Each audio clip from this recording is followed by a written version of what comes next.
Okay, welcome back everyone. I hope you enjoyed the lunch as much as I did. It was really very nice. I also can tell you that, as everybody saw, that there was a lot of food left. So tomorrow you need to come here with a lot more hunger than you had today and then eat more. But I also have the good news that this food is not going to be wasted, because it is going to be donated to an orphanage in the town. So then you can be assured that nothing will go to waste. Now we are going to continue with our next keynote speaker, who is Alessandra Zampieri. She is the director of the Sustainable Resources of the Directorate of the Sustainable Resources of the European Commission Joint Research Center, short the GRC, and she's been there since 2022. The GRC is the Science and Knowledge Service of the European Commission, and the mission of the GRC is to support EU policies with independent evidence throughout its whole policy cycle. Alessandra's career started in Brussels, where she joined the European Commission immediately after graduating in economics from the University of Genoa. So that was about 5 years ago. So please have the floor.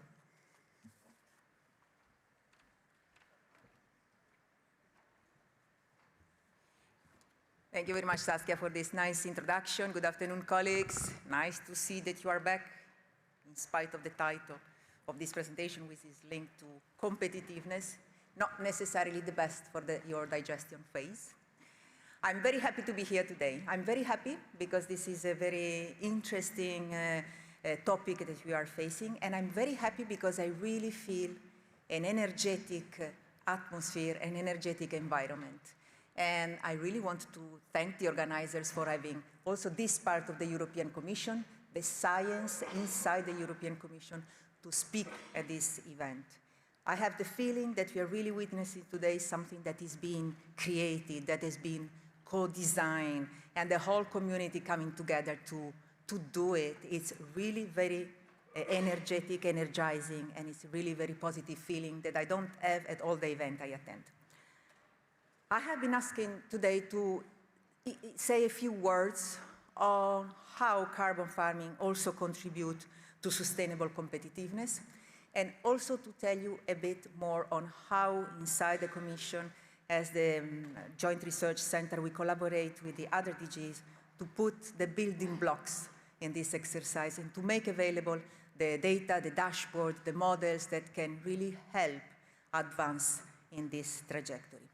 But first, we have heard today and this morning a lot on how carbon farming contributes to climate, to really climate adaptation, to climate mitigation, but it also does a lot and contributes a lot to competitiveness. And competitiveness is one of the priorities of Europe in this new Commission since President von der Leyen started her second mandate.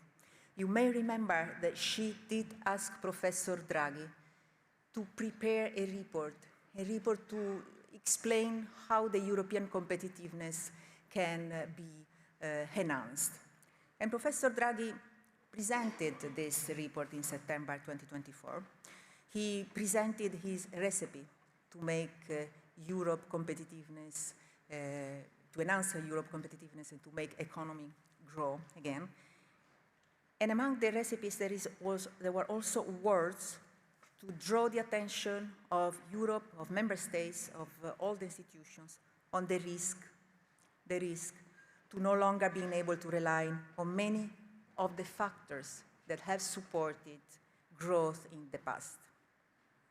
And when the Commission took the report and translated this into an action, which is our competitiveness compass, you may also remember the competitiveness compass, which was adopted in February of last year.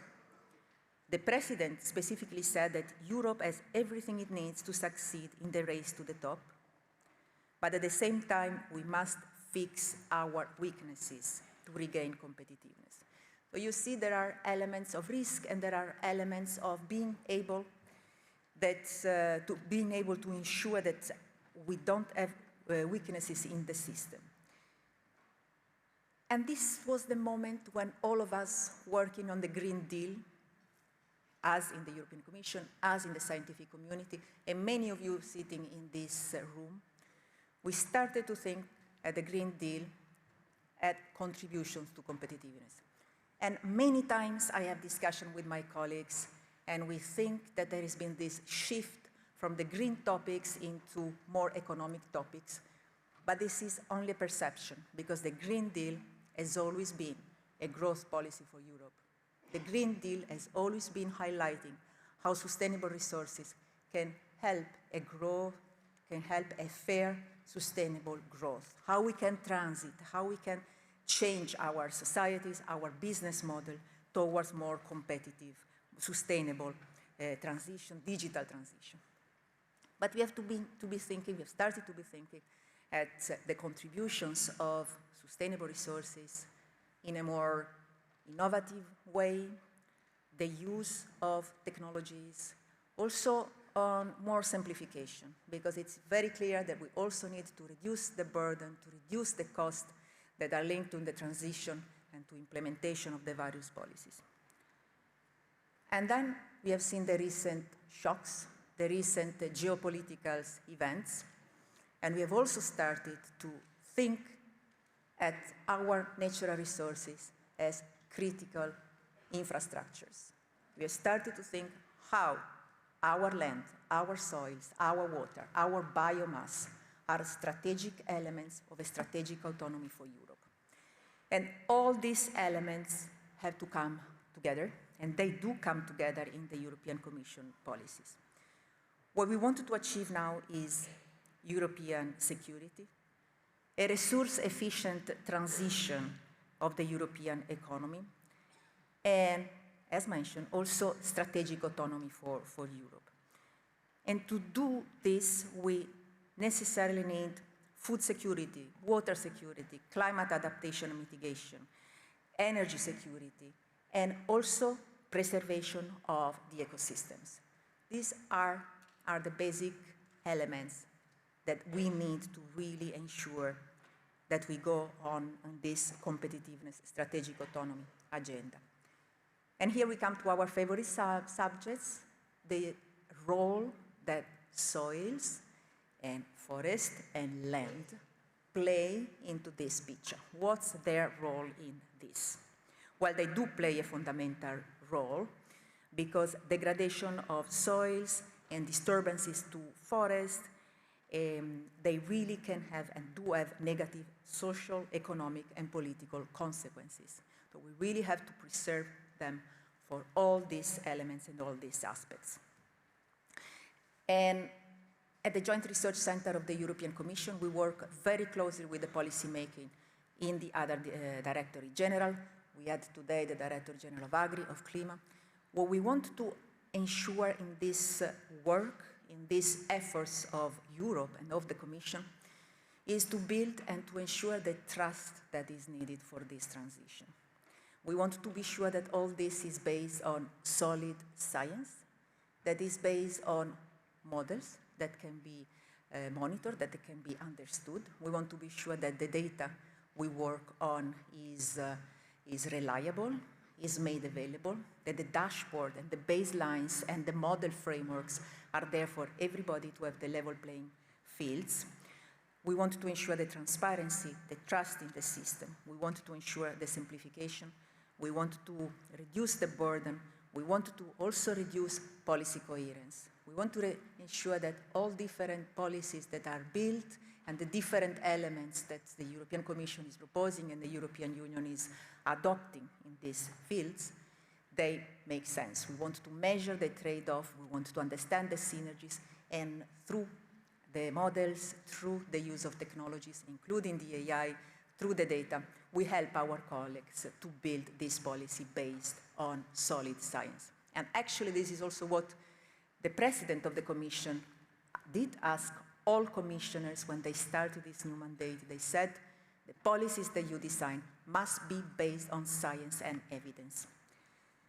And they also said that the Joint Research Center can help in this. But we don't do this alone. We really do through work and the networking with the scientific community in the member states and also outside Europe with the best scientists to really sustain this policy in an evidence-based manner.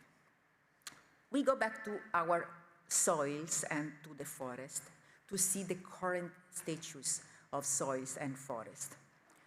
Well, the data is not necessarily very positive because it is estimated that around 60% of the EU soils are unhealthy. And this is the data which come from the European Soil Observatory dashboard and the Soil Mission Board. And the economic cost of unhealthy soils is estimated at around 50 billion euros per year in the European Union. So this has already a big cost for the economy. The EU agricultural soils have lost around 0.75% of their carbon in the period from 2009 and 2018. So there is this loss of carbon. As concerns forests cover approximately 40% of the EU area and have absorbed about 9% of the greenhouse gas emissions from the other sectors in the European Union between the 1990 and 2022. And the forest carbon sink in the EU has been declining. Over the last decade, this is due to climate change, we heard today very clearly, to natural disturbances and increased forest harvesting. Forest carbon sink decline, this is the main contributor of the 30% decline in the annual carbon sink of the LULUCF sector between 2014 and 2023. And healthy soils and functioning forests are key for economic security, as we said, and climate change mitigation and adaptation is recognized not often enough in all also the economic analysis, including the EU Competitiveness Compass. Now, if we think of the carbon farming now as a business model, carbon farming, we know, this is clear to the whole community, aims to increase the uptake of organic carbon in the soil, bringing co-benefit to increase soil quality and resilience. This is very important for the farmers, of course. A carbon farming is innovative in two ways, because it builds on an innovative business model and because it uses novel technology for quantifying the soil organic carbon.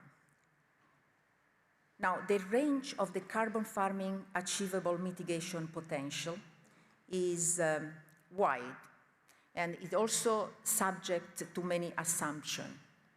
But in a conservative manner, we could estimate that it can be in the order of 100 megatons CO2 equivalent per year, and this would generate around 2 to 5 billion euro per year, according to this estimation. And this, if we consider a price between 20 and 50 euro per ton, which is expected by 2030. And this corresponds already to 4 to 9% of the annual CAP budget. But this could be substantially higher if the carbon removals and carbon farming credits would have a higher prices if they are perceived of a higher quality. At the level of the single operator, farmer or land manager, the net revenue can be substantially affected by the certification cost because the removal rates are generally low and their accuracy inversely related to the quantification cost. Now, a large deployment of carbon farming activities is necessary to create an economy of scale for the carbon credits and incentivizing the enrollment of voluntary certification programs. And this can be facilitated, here again, by high-quality data and tools that can be easily utilized by the various operators and are also scientifically recognized. This really has to go hand in hand with a scientific, solid contribution of monitoring of the various tools. Now, what do we do at the JRC to build the building blocks and advancing in the carbon farming? First of all, we develop the risk assessment for carbon removals, because the operators or groups of operators have to carry out risk assessment for the activity before they start it. And this is needed, the risk assessment is needed to set aside the buffer pools covering the potential reversal of the carbon sink. And the JSC, on the basis of published data in high impact journals, has created maps of soil organic carbon risk index for agriculture soils. Also, we have developed the dashboard in the EU Soil Observatory, the dashboard that allows operators to retrieve the buffer carbon pool values.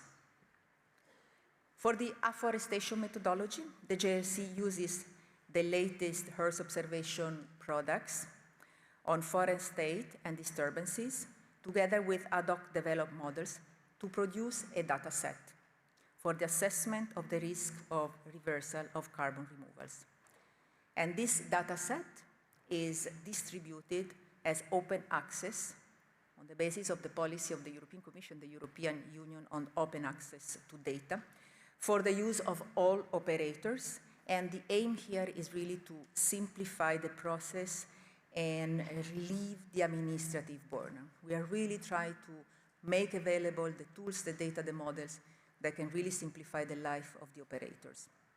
We also provide high quality data that can be used by the operator for input, to calibrate the models, to calibrate their models that they want to use in quantification of the carbon credits. In addition, the EU Soil Observatory makes available high-resolution maps of the topsoil organic carbon. And based on the LUCAS, we are able to provide changes in soil organic carbon during the last decade. And always in the observatory, we make available user-friendly dashboard for the needs of the CRCF, making available the spatial data sets, for example, for the soil properties. We also make available and we provide calibrated modeling tools that also in this case can be used by the operators for the quantification of the carbon removals in forestry projects. And we are responsible for the third building block of the mission on soil monitoring, where we collaborate with soil mission projects and living labs for the development of the standardized baseline methodology for carbon removals. And last but not least, we are contribute and cooperate and collaborate with a number of Horizon Soil mission projects to be able to evaluate the fit for purpose of data sets that are generated in this project for the carbon farming. All this is available, or we make available, to the community. And our ambition, as I mentioned before, is really to contribute to this exercise, simplifying the implementation of the carbon farming, and also lowering the burden and lowering the cost. This is also one of the main objectives of this commission. President von der Leyen repeatedly mentioned that simplification, reducing the burden, simplifying the implementation of the legislation, but also of the new schemes that we want to implement, has to be based on easy to implement measures, and that's our contribution, how we hope and aim to contribute. Now, the way forward is to make available new tools, so data, the remote sensing information, AI, and process-based models that can be integrated under a holistic framework dealing with the quantification, the monitoring, the risk assessment, and the scenario analysis. Now, the new monitoring, reporting, and verification system, the new generation of this system, can play a key role for the deployment of this system. And we believe that it has to be built on 4 pillars: on data, on technology, on scalable approaches, and on predictable approaches. For the data, the full exploitation of the existing data from remote sensing, soil and forest inventory data, also statistical sources, is needed to facilitate the operator in the quantification of carbon removals and the assessment of the risk of reversal of carbon farming projects. Technology, they are developing, that we continue to develop. We have to monitor and we have to make the best possible use, incorporating AI, which develops so fast, but also on a process-based model and hybrid approaches. For the scalability, these approaches must be scalable in order to work also at the local scale, and this is such an important element, but also more at the regional, at the national, and the continental. So that we really need systems that look and work at the various geographical scale. And then they have to be predictable in order to make predictions in time, ingesting land use and climate change scenario, accounting for the land, climate feedback, and so the potential and risk related to the carbon farming activities. Now we are working in these ways, and we are building all these blocks in the framework of a project which is called IMRV, together with the DG Agri and DG Klima, and we are developing this, but also together with the community, with your input, that it is really important to us. And also this monitoring, reporting, and verification system should also embed other data. Some of these data, for example, they come from the IACS, the Integrated Administration Control System, on which we work a lot with the member states, with implementation also of innovative technologies, the use of drones, satellites, and this is my occasion also to thank the agriculture authorities in this region that are really very advanced in the use of this technology and collaborate with us to find also in that case new ways to facilitate the collection of this data and implementation of these policies. And we have also very important collaboration agreements with the Italian authorities, the regional authorities specifically of Veneto, and also many others in the member states, not to mention the scientific community. I conclude here my intervention with a proposal and also a wish. The large deployment of EU voluntary carbon farming market require, among other things, but certainly requires trustable and high quality credits, and the carbon removal and carbon farming is actively pursuing this objective, and we have to continue to work with this aim and this objective in mind. In addition to the policy framework which create certainty, and we really have to make sure that there is also a scientific development which follows and which supports, and the continued research will further enhance the ability to capture the change in the soil, organic carbon, the forest, biomass, and also to develop robust solutions that strike a balance, the right balance between monitoring precision, quantification accuracy, and cost effectiveness. And here come the wish. I said I feel a very dynamic, creative, positive, energizing community. And the wish is that we continue to work together with this same energy and bring this really to a reality fast and together, and implement it and go forward in Europe with this. Thank you.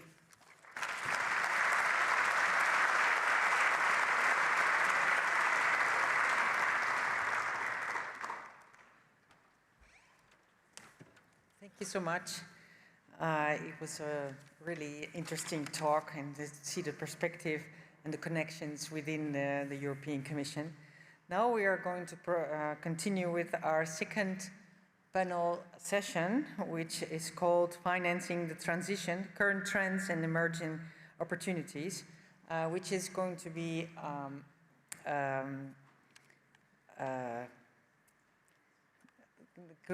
led, I can't remember the word now, sorry, by Giulia Stellari. She is the Managing Director of Fall Line Capital, which is leading impact initiatives in farmland and venture portfolios. Previously, she was working at Unilever, where she managed global sustainable procurement programs, advancing digital agriculture, transparency, and greenhouse gas reduction programs. She also co-founded Ag2, which is a farm data management platform, and holds a PhD in plant molecular biology. She's also a non-executive director at ECFS and chair of Cool Farm Alliance and an expert in the EU expert group on carbon removals. So please continue.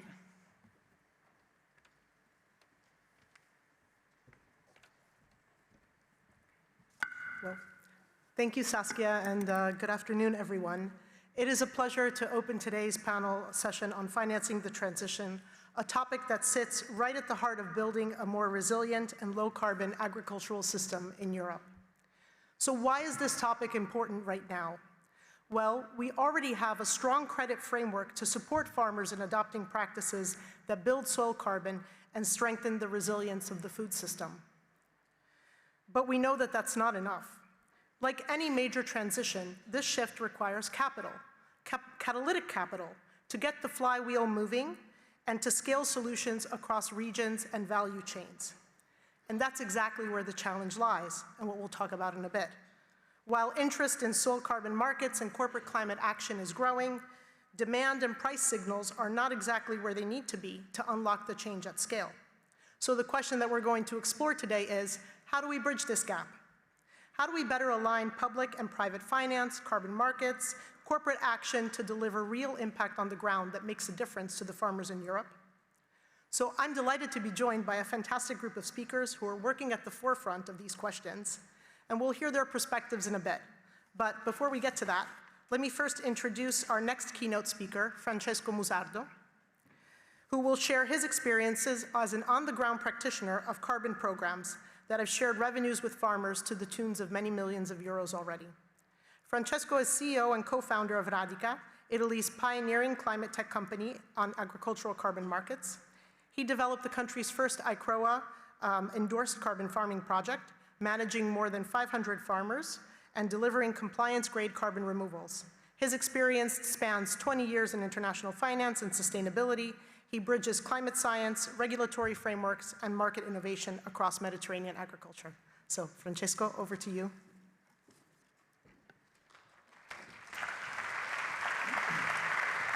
Thank you, Giulia. Good afternoon, everybody. Thank you for the kind invite. I'm a bit emotional. Padova holds a very special place in my heart. There should be some slides.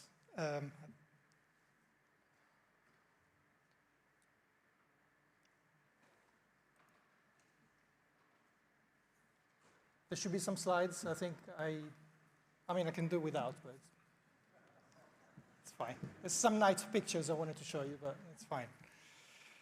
So the summit is in Padova. As I said, Padova holds a very special place in my heart. Over the past 6 years, I've spent countless days in Padova, not as a speaker, but as a cancer patient. The oncology system in Padova provides me with what I can call a miracle drug. I'm very fortunate to be alive today, and it's thanks to Padova. And over the past 6 years, essentially I've gone back and forth about 60 or 70 times from Puglia, my region of, my town is in Puglia, and between the two cities, and I've been very blessed to be here today, essentially. So over the past 19 years, previous 19 years, as Giulia said, I was first in the hospitality industry and then in the finance industry. And then at the age of 37, I was hit by this, wall of death, essentially, and I had to reconsider my life. So I left Guernsey. I was living in Guernsey. I left Guernsey and I came back to Puglia just to take some time off and to reflect on what I wanted to do, as well as obviously look for a solution to my problem.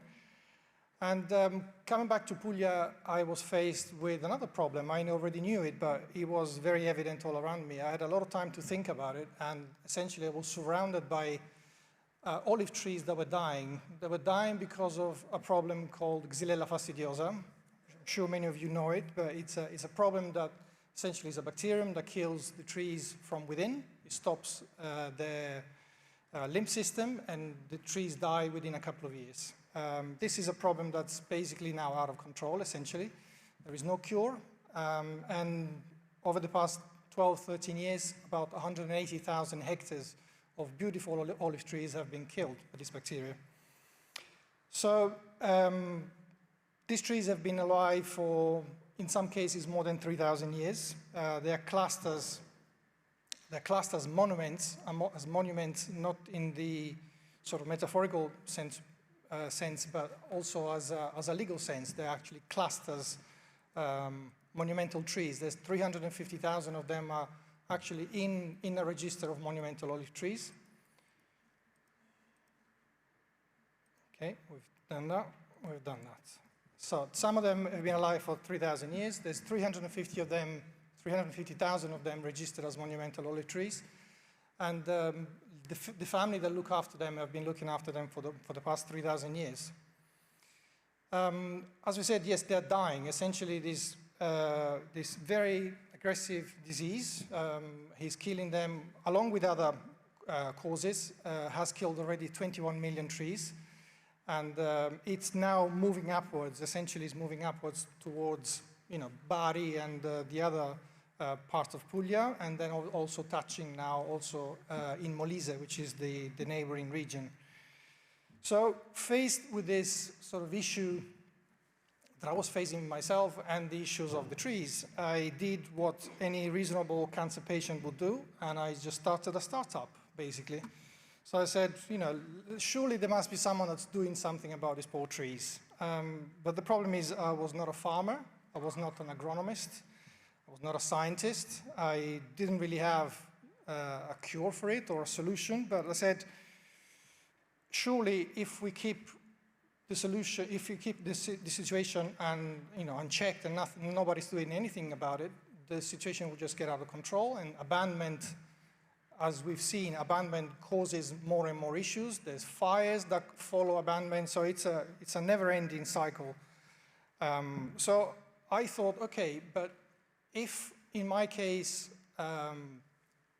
immunotherapy is doing, is playing its amazing work, sort of working with the immune system to sort of fight, a disease, why not apply the same mechanism in nature? I said, okay, let's restore the ecosystem, let's restore soil health, let's bring back fertility into the soil, and maybe the plant can sort of withstand some of the aggressiveness of the disease. So this is the sort of the instinct that we've applied, and I've now basically spent the past 6 years learning, and basically this is what the land taught me. Act 1, essentially, carbon projects are a liquidity problem dressed up as a science problem. There is a tipping point under which projects obviously are not viable, economically viable, and over which essentially they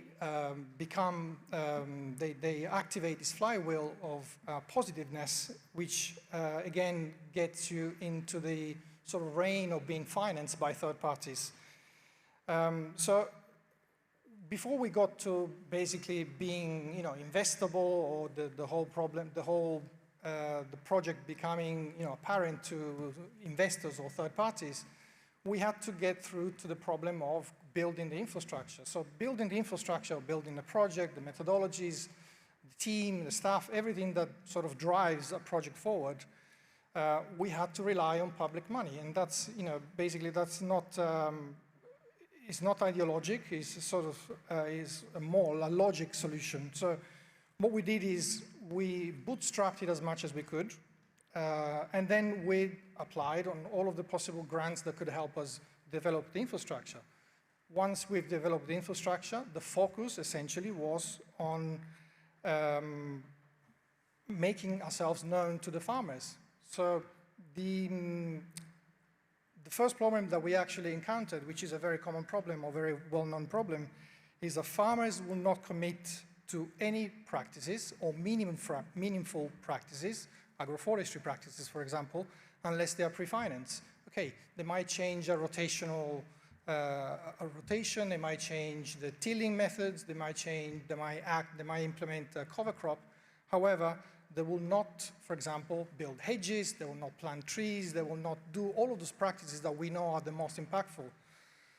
So, and obviously the other aspect is that farmers cannot wait 3 to 5 years to receive their money, for the practices that they've applied. Again, I'm not stating the obvious perhaps, but probably not obvious enough. Pre-financing is not a welfare, is a commercial necessity in this case. So what we did is, talking about another problem, essentially we are all focused about scaling. Scaling up is sort of the key driver in this kind of solutions or this kind of projects. But scaling becomes meaningless if the farmer doesn't feel the benefit. We're sort of hiding, or maybe not, but we're sort of hiding from the fact that generating 1 ton of sequestration per hectare sold at 30, 40 euros per credit is somehow transformative or I don't know, is life-changing. It isn't. I mean, it's a rounding error in a way, and it's only applicable to some of the largest farms in the world. I mean, in the context of Europe, where farms are small, 3 to 20, maximum 100, 20, 30 euros per hectare doesn't really move the needle, doesn't do anything. So we have to come up with solutions that are basically complete solutions, projects, or protocols that are interesting enough from a sequestration point of view so that the farmer is not the one left behind. I mean, we don't have to spend all of their money on MRV. Essentially, what we have to do is we have to develop systems that work at the smallest of farmers level, and then those will definitely work at the larger farm level. So going back to the money reality, essentially the stack to us from the start was public first, private second, and carbon third, in that order. In any other order, we found that it doesn't work.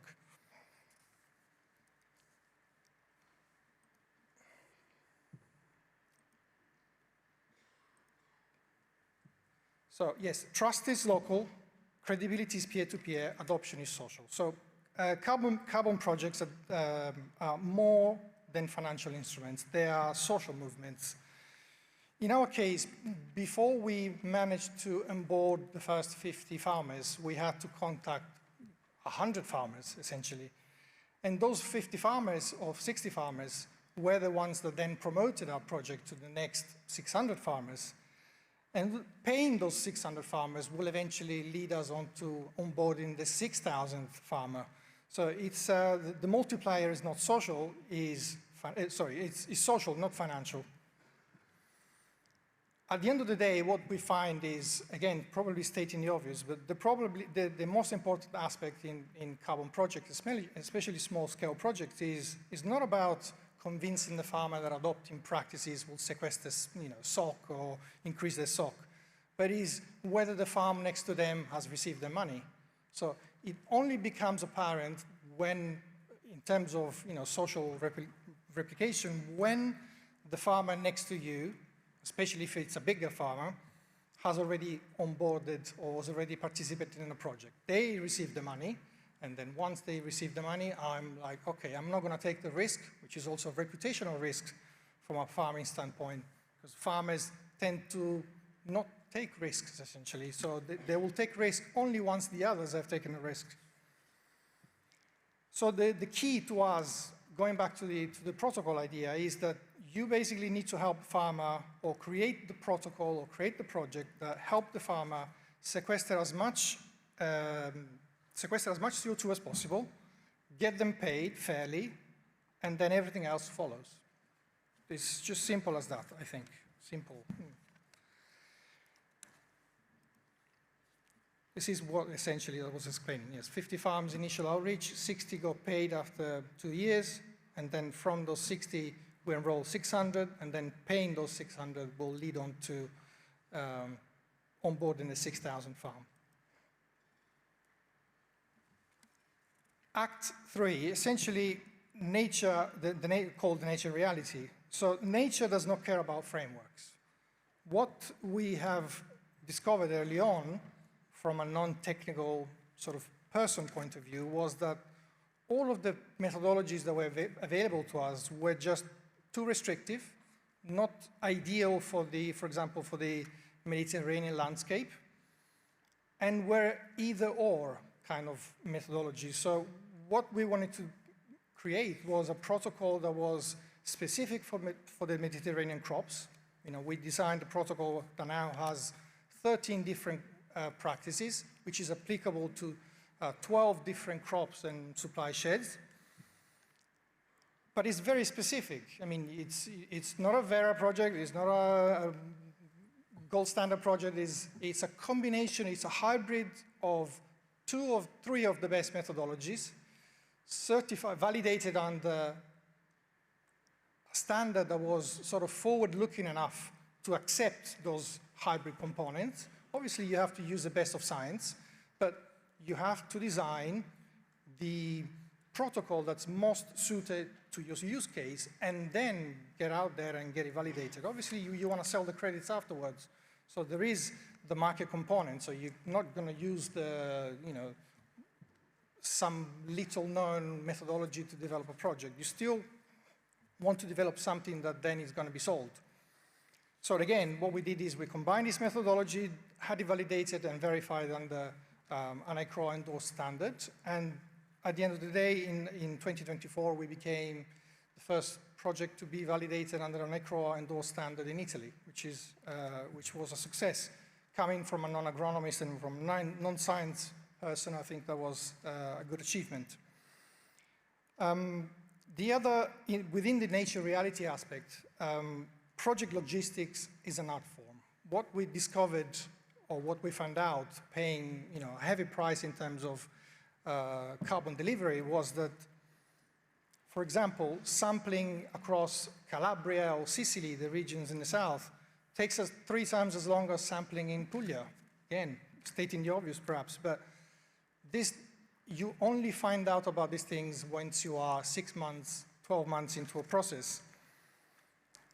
And the problem, again, is not about science, it's about infrastructure, access, roads, fragmentation. So no methodology accounts for that. You basically find out once you're already committed. And finally, we're going back to the olive trees. So I started with the olive trees, and let me end there. We are now on the cusp of creating, alongside our sort of offsetting vertical and the insetting vertical, which we are now starting on these 10 supply sheds, Mediterranean focused, essentially. We are now creating what is called the Guardians of Time. So it's a project to safeguard the largest concentration of monumental olive trees in the world. It's a project that has a hybrid, again, a hybrid component between the avoidance aspect and the removal. We are on the back of six years of experience, also with other grants and research grants that we've developed over the course of the past few years.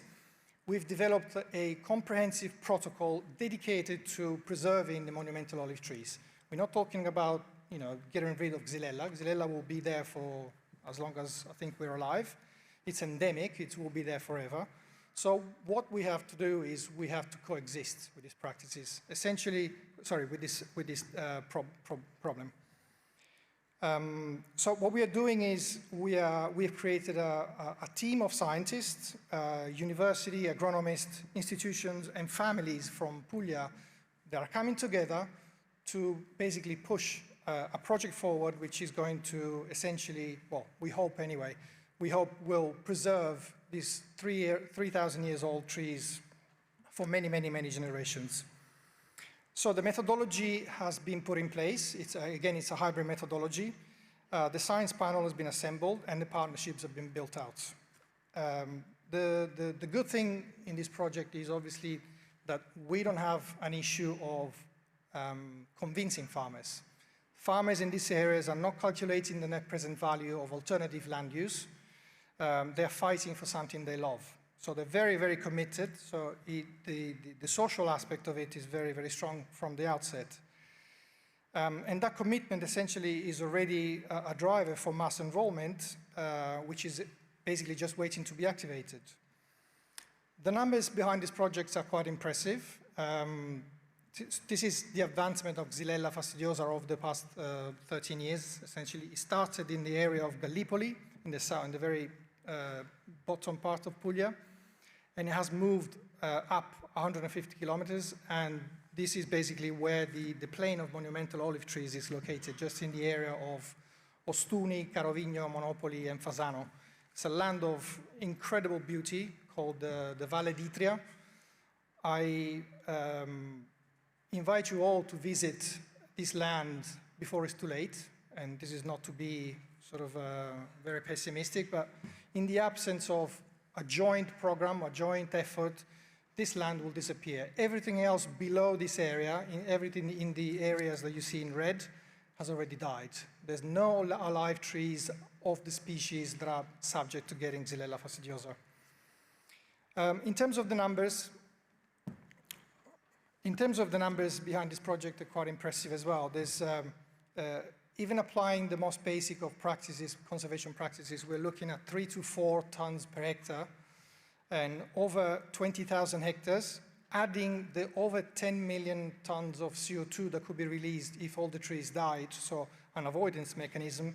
There's about 50 million euros in climate finance that could be injected into this area. And this would not only obviously save the trees, but it will keep the families on the land that have been on this land for 3,000 years, fund the interventions the interventions that current containment measures cannot deliver, improves that climate finance can do what public hasn't been able to do. As I was saying, Xylella fastidiosa is currently advancing 5 kilometers every year. The market unfortunately moves slower than this bacterial disease, and this has to change.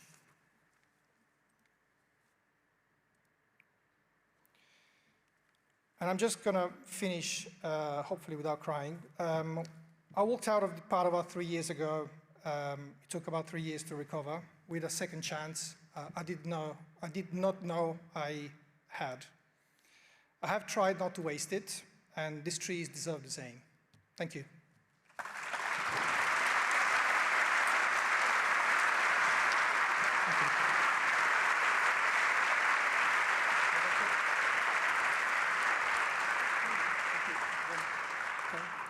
Thank you, Francesco, for the very inspiring and personal touching story that you shared, and for the work that you've done with Radica. May I please invite our panelists to the stage?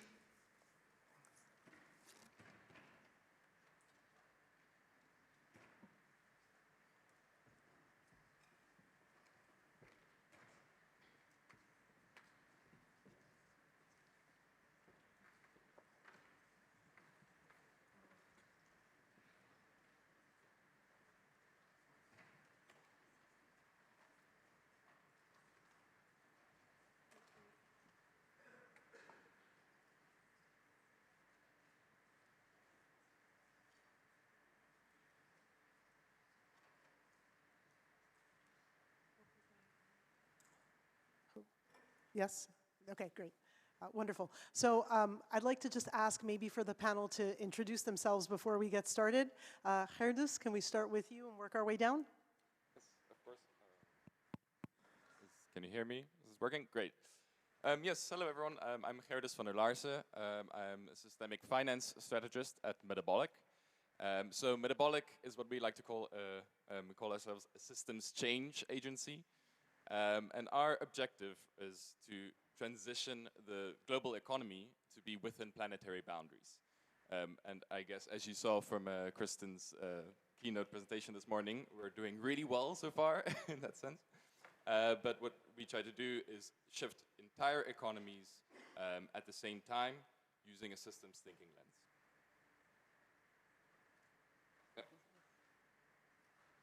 So hello everyone, my name is Gabriela Ceballos and I am working at Deloitte Sustainability France. I am a manager in the agri-food team and so we are currently a team of 150 people working specifically on sustainability topics from sustainable finance to agri-food, with agri-food companies, decarbonization strategies, and I am working on those topics now since several years on everything related to GHG accounting for forestry and agriculture sector, and I'm very excited to hear all the keynotes that have been shared until now and all the projects that are coming on the topics specifically around the CRCF. Hi, good afternoon. I'm Christian, and we are a team of 20 at the European Commission, and we are developing the CRCF and everything around. And I have a second mic. I'm Hugh MacDonald. I'm a senior fellow at Ecologic Institute. We're an environmental think tank based in Berlin, Germany. Hi everybody, good afternoon. Chris Adamo with Danone. I work for a large food company that particularly specializes in dairy and various types of specialized nutrition. I work on our global sustainability and impact and B Corp certification worldwide. Very privileged to work with our agricultural teams. Agriculture is one of our top sustainability objectives, working with farmers in our direct supply chain to decarbonize, to build resilience, build regenerative agricultural systems are a top issue for us. Great, thank you. So as a reminder, we're here to talk about financing the transition, so let's get started with that. Chris, what opportunity do you see the CRCF credits create, and how do we go about making the most of that? Yes, a big question. Try to be very succinct. So there's been, I think this room represents this very well. Everybody knows this. A lot of momentum, a lot of progress being made in various different players working with farmers, trying to advance farmers, whether it's regenerative agriculture, whether it's decarbonization, reducing methane from a cow. Lots of activities over the last decade building up, which is really inspiring in many, many ways. To see the public sector, and I really applaud the Commission for this work because there's a huge opportunity here to connect both private and public sector so that we can actually have two sectors of society working together versus just parallel side by side. This is a challenge all over the world, not unique to Europe, but the opportunity is to really blend our resources together so that we have harmonized standards so that we can bring down the cost of MRV, and perhaps most importantly, co-fund as well. If we can blend a euro of private sector, such as from Danone, with a euro of from the public sector, this is more resources to the farms at the end of the day. We can scale, we can move quicker. Hugh, would you like to provide some commentary? Thank you for the opportunity. Yeah, I mean, I think it's useful to consider the objectives of the CRCF, which I think are twofold. One part of it, of course, is around helping Europe to achieve its climate objectives. And the second part is about supporting the agricultural transition. And that means shifting towards an economically, socially, and ecologically balanced system, and one which addresses sort of this liquidity problem that Francesco mentioned.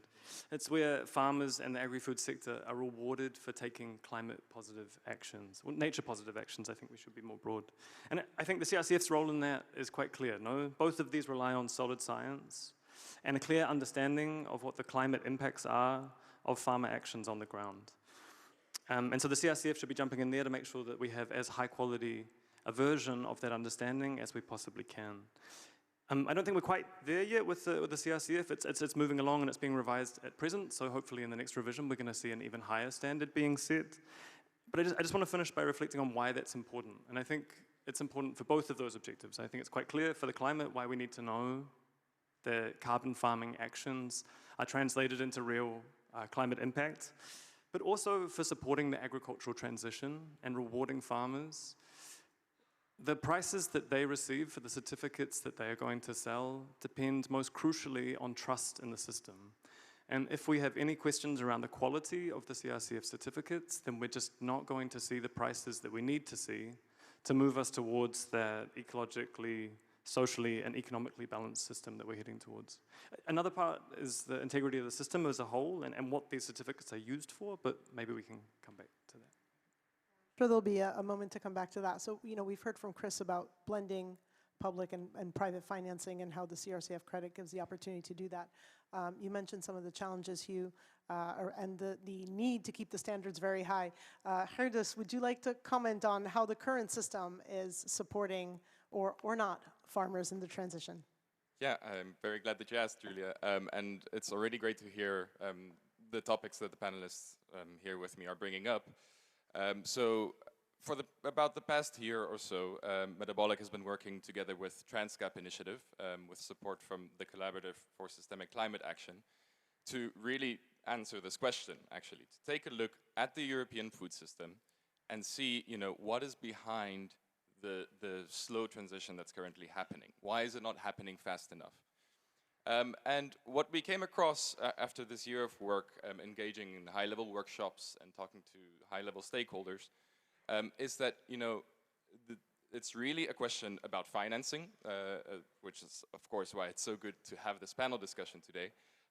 But beyond that, it's not just a question of having enough capital. It's even more importantly a question of that capital going where it needs to go and going there in the ways that work for farmers. So it's fundamentally, it's an orchestration issue that is really preventing us from moving at the pace that we need to.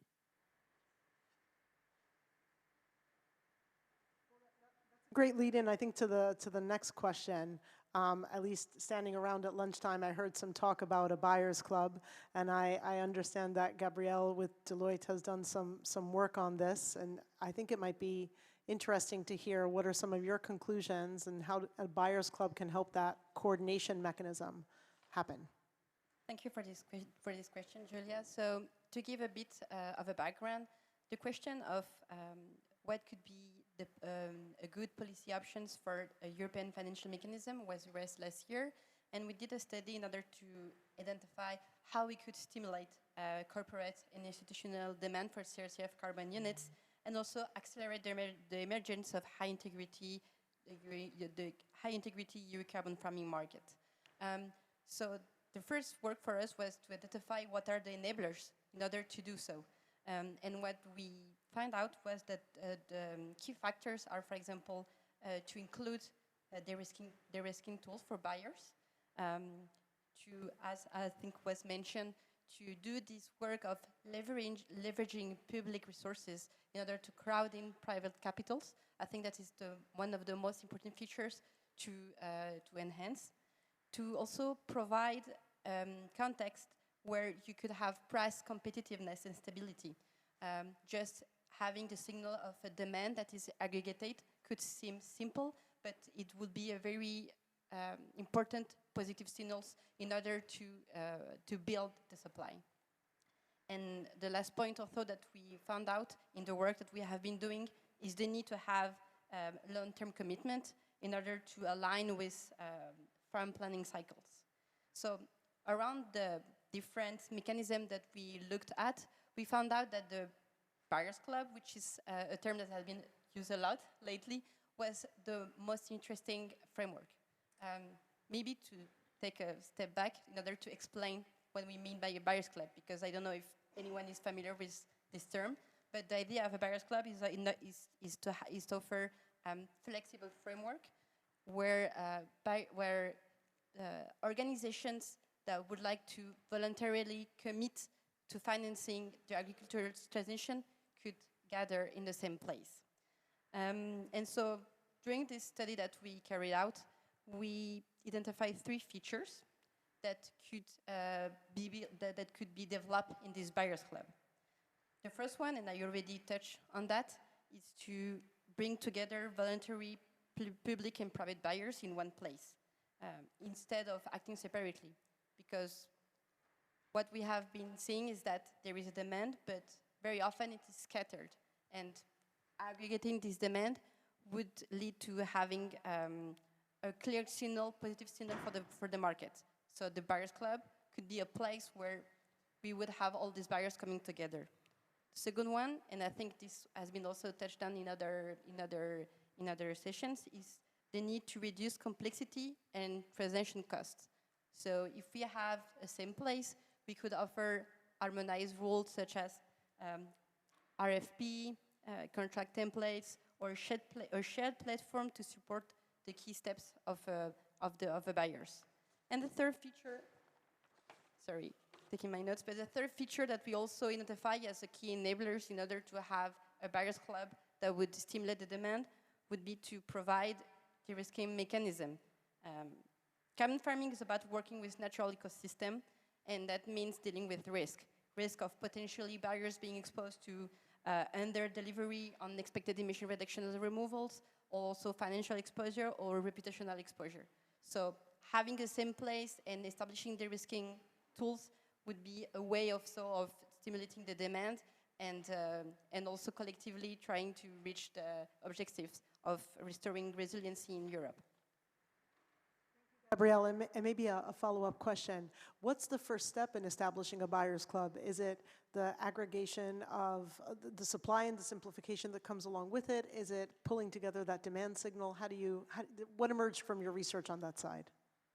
I think that we have to acknowledge that there are a lot of complex tools that could be implemented, but we need to act fast. So the idea would be to start with a pilot phase and just have set, for example, a process of identification of what would be the project that would be most interesting for buyers, to set, for example, RFP by geography or by type of projects, and to start having this platform of aggregating the demand, and, for example, having buyers voluntarily saying, we are interested in for this kind of volume or this kind of project types. I think it's really a way of sharing information and coordination as a first step before going through things more complicated, such as the risking tools that are needed, but maybe a bit more complicated to implement in the first stage. Thank you. And Hugh, I know we talked about a bit similarities and differences between CRCF and the EU ETS compliance market, and how those two might or might not fit together. I'm curious, what is your perspective on that creating a demand signal potentially? Yeah, sure. I mean, I think talking about demand is obviously the crucial thing that we need to unlock here. But I think we do have to be realistic about what we can expect from a voluntary buyers club that is promoting voluntary carbon farming action. And the European Scientific Advisory Board on Climate Change, in their report from last week on the agri-food system, I think they made this very clear. They stated the existing and voluntary measures are not delivering the pace or the scale of mitigation that is required. And I think we saw that quite clearly in Kirsten Dunlop's presentation this morning. And they called for a rapid shift towards mandatory emissions reduction policies in the agri-food sector. And I think that reframes the question around the Buyers Club a little bit. And instead we should be asking ourselves, how do we make this Buyers Club a useful stepping stone towards those sorts of ambitious policies that we need to see as soon as possible? And to that end, I think we need to treat it as a pilot. No, it needs to be a learning exercise, a testing ground for demonstrating and upskilling not just farmers, but particularly policymakers, and I think also buyers.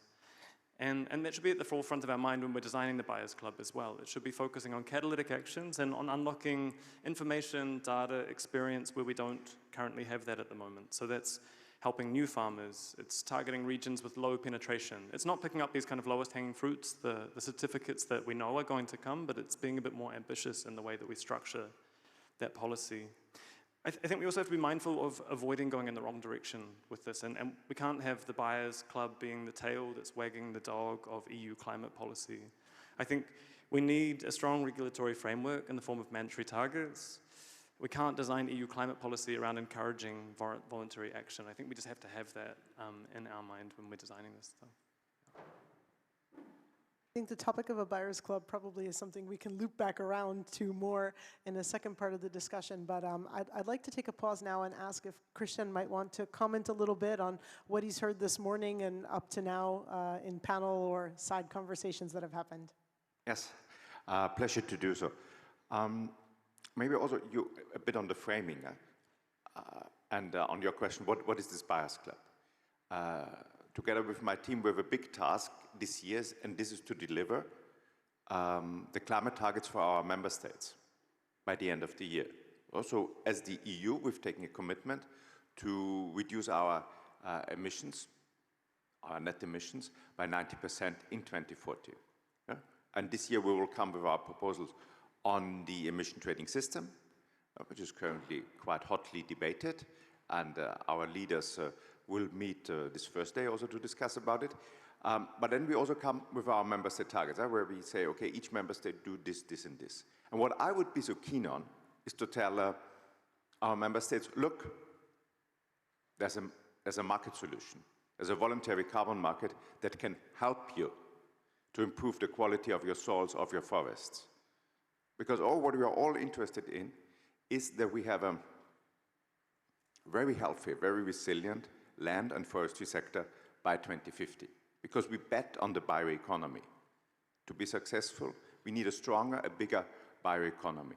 So we need very resilient forests and soils, and these are our biggest natural assets that we can have. And the meaning of the CSCF and of this Buyers Club is how can we get in more private demand? How can we get it, make it more attractive that, like you at Danone, you are even more confident to invest, or also your competitors are confident to invest. So the idea of this Buyers Club is, okay, how can we get everyone within the value chain, or maybe even outside the value chain? We still see a big interest from banks, insurances, and other companies to invest. So to make it easier for them, to facilitate the investment. And that's the idea of this Buyers Club. As Kurt said this morning, if we can come up with all our brain power together, how such a Buyers Club could look like. How can we say, okay, how can we make it attractive that everyone within a value chain invests a bit more into the quality of our soils, of our forests, and everyone will benefit from that. But maybe it's kind of a classic cost allocation problem. How can we make everyone to contribute a bit? And this is what we want to see through several events that we will also work on together. So we will have this CSCF days on the 20th and 21st of May, where we maybe already see like the first contours of such a buyers club. How can we create that demand? And will probably look different for the rewetting of peatlands than for soil carbon or in the forestry value chains. But I think in principle for me the idea is how can we make everyone contribute a bit for the resilience, the quality of our soils, of our forests that we all need. And for me it's clear this is a first step. This is the next step, and it's a very dynamic process that we go along. But I think in the same way as we've managed together now to develop the certification methodologies on which quality I'm quite convinced. I don't think they need much more update. So how can we also continue that process together, that we find a good way how we can mobilize more private demand. So clearly the private sector has a big role to play here. And I think my next question is for Chris. What does it mean to work within the value chain, and what are some of the challenges and opportunities? And I think we're taking an assumption here that the audience knows the difference between working within and outside the value chain, but maybe it's worth mentioning that too. Yeah, absolutely. Let me explain that, and maybe in doing so, I'll try and make a couple points about maybe some early views on what a buyer club could be. So for us, as I mentioned earlier, we are not just putting money out to any farming system. We're putting money primarily into farming systems that supply us, or that are part of landscape systems that somehow supply us. And it varies depending on the commodity, depending on the country and region. But for dairy in Europe, we have 6 countries that supply us a lot of milk. And we are being very localized in our farming outreach, working with various partners to do things on the crops that feed the cow, and also the cows themselves, whether it's the nutrition, the genetics, the manure management systems. It's a full scope program with these farms to the extent that they need help, that they want support, that they're willing to take it from us. It's a partnership. And we've been doing this for well over a decade now, and every country in Europe's at slightly different stages, but we've been learning a lot about what the costs are, what the barriers are, what the challenges are with dairies in our network, but that is our focus. I mean, we do soy, we do oats, we work with almonds in Spain. There's other things beyond dairy for us, but dairy is the big one for Danone. It's the largest place that it's the most important commodity we buy, and it's the largest impact we have, frankly, from a societal standpoint. So that's what it means to be in value chain, right? We're working on it. So bringing back to the Buyers Club, I think it's really important to keep in mind that not every buyer is going to be the same. This is going to be a multi-dimensional Buyers Club if it works, if it comes together. We're going to have different interests. We're going to have different views. So just taking, again, Danone, my own company, dairy, we may be able to aggregate some farms and work with partners and bring them within this system if it makes sense, if the transaction cost is right, if the incentive is there, if we can build more resources, that may make sense. Another thing that we could do within the value chain, there's other players, right? We have retailers, customers of ours downstream. We also sometimes have upstream suppliers, and think dairy ingredients, for example, the manufacturer that provides us a dairy powder. We've done this already. This past year, in fact, we did 2 value chain partnerships where we aggregated resources from that dairy ingredient supplier, it was Leprino, and then downstream, Ahold Delhaize invested with us. In both cases, it was an aggregated effort to send more resources to the farms for very concrete projects with farms that agreed to do the projects. These were verified projects, and we shared Scope 3 data so that we can make a claim to our carbon targets. Very simple. It could be improved. These were pilots for us. We learned quite a bit about it. There was no credit involved, by the way, and that was purposeful. We felt it was we didn't need to, frankly, for the rules that we're working with on a voluntary basis. Now, government may say otherwise. But that is a value chain approach where, in the value I see here, if the European Union is willing to say, the Commission is willing to say, here's a buyer's club and you'll have a stamp of approval from the government, I think that could be an incentive for us to bring other players within our value chain. So it's not just Danone and our farms, but it's a whole value chain approach. That's clearly very powerful, all the actors that you've been able to bring in. And I think, if we look at the broader set of corporates, perhaps, Gabrielle, you've had some experience and can comment on your research and what trends might be outside of the Danone example. So yes, I think that in order to understand also where is the demand, there is a need to understand the different trends that we have been seeing in everything relating to the carbon markets. I think that it has been very clearly outlined that there is 2 kinds of views, one outside of the value chain and one within the value chain.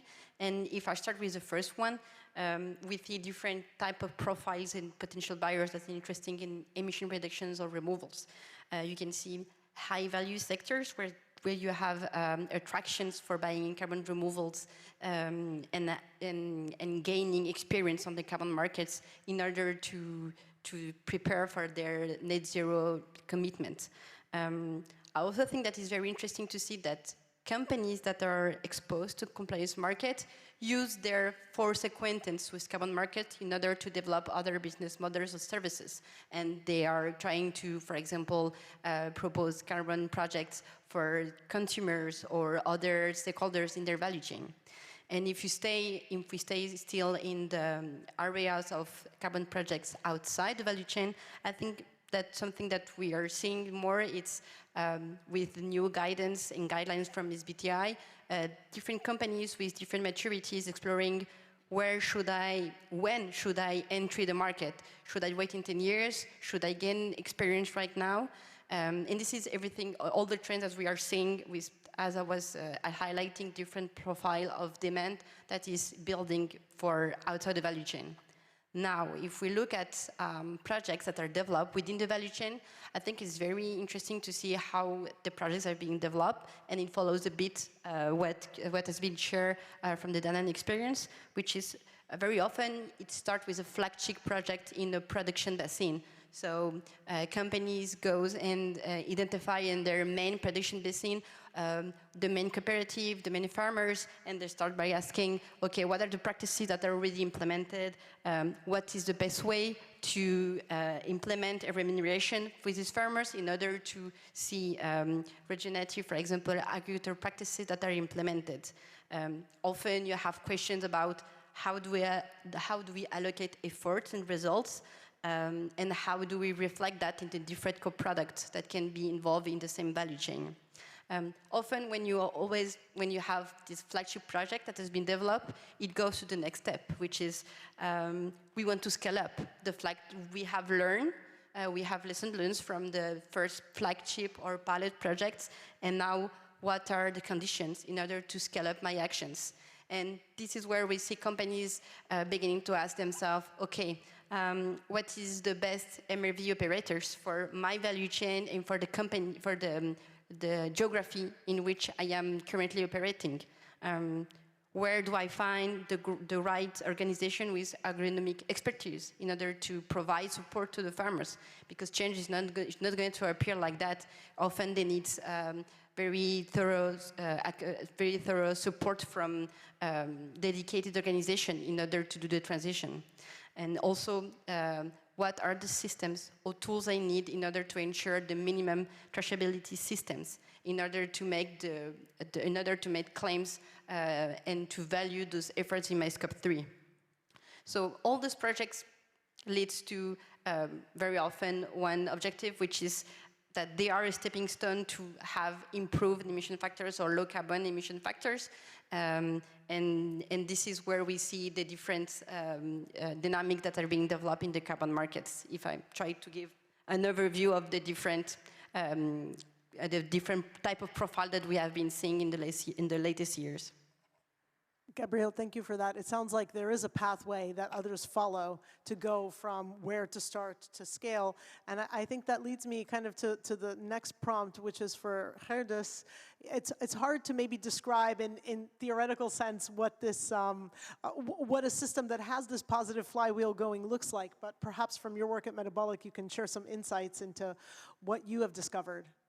No, for sure. And I think it's already great to hear the examples from Chris and from Gabriela, because I think they really do illustrate one of the main design considerations when you are looking at, really stimulating this level of systems change at this speed.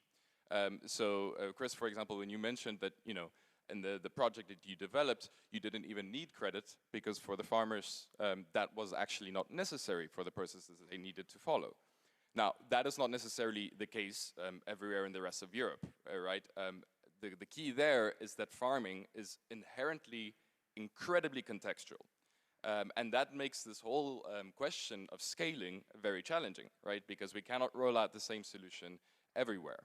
And that is why it has to be some form of, as I mentioned previously, it has to be some form of orchestration that needs to be rooted in place.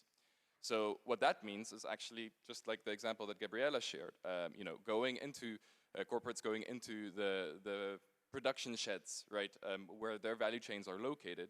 It's really rooted in place. They can analyze the region for what is necessary and actually then look at how to assemble the right interventions that are needed, how to assemble the different types of capital that are needed, including from a very broad different stack, ideally, with public and private financing. But there's still something there that would be then missing for me, and that is then orchestrating across higher scales. So we might have this very effective place-based, impact and place-based change, but we need to still be able to align the objectives and activities at the micro level, at the levels of the farms and the production sheds, with the realities and objectives at a European level. So in this project that I was referencing a bit earlier, the main thing that we're trying to do here is actually also start a pilot program with some of these place-based initiatives, and then see how we can kind of test out this orchestrating role at these pilot initiatives, but then align both capital flows to facilitate transition at a micro level, but also make sure that this is aligned with the strategic objectives of the EU. In this case, specifically generational renewal, which remains also a tightly intertwined challenge and a priority at the moment. So it's really about having place-based action, but finding a way that we can build the infrastructure to unite that place-based action across the continent, so that we can really use this as an effective way of driving towards the strategic goals of the EU. Thank you. Christian, did you want to circle back or comment more here or toward the end? I think I would see it step by step. So if we can get maybe kind of this model contracts, and I think it I find this concept under the greenhouse gas protocol of a supply chain could be quite attractive and a good match with what we sometimes say about landscape approaches. And so it would be quite a clear concept how several guys in the value chain, maybe together with public authorities, or I often hear now about, okay, water. And I think there's a large interest from the region to get that right. Then, and I think what CRCF can also deliver so much is a better valuation of the quality of the land. So, and today we launched, the Commission launched a public consultation on the review of the taxonomy standards for climate. And if you have a very close look, you will see that the standards for afforestation and for peatlands are very much aligned with CRCF. So we are really looking into how to make the link into the finance there. So I would see that really as the next step, because what is important, of course, for the companies within the value chain is, can I show it in the GHG protocol? Or if it's about offsetting, can I show it in SBTI?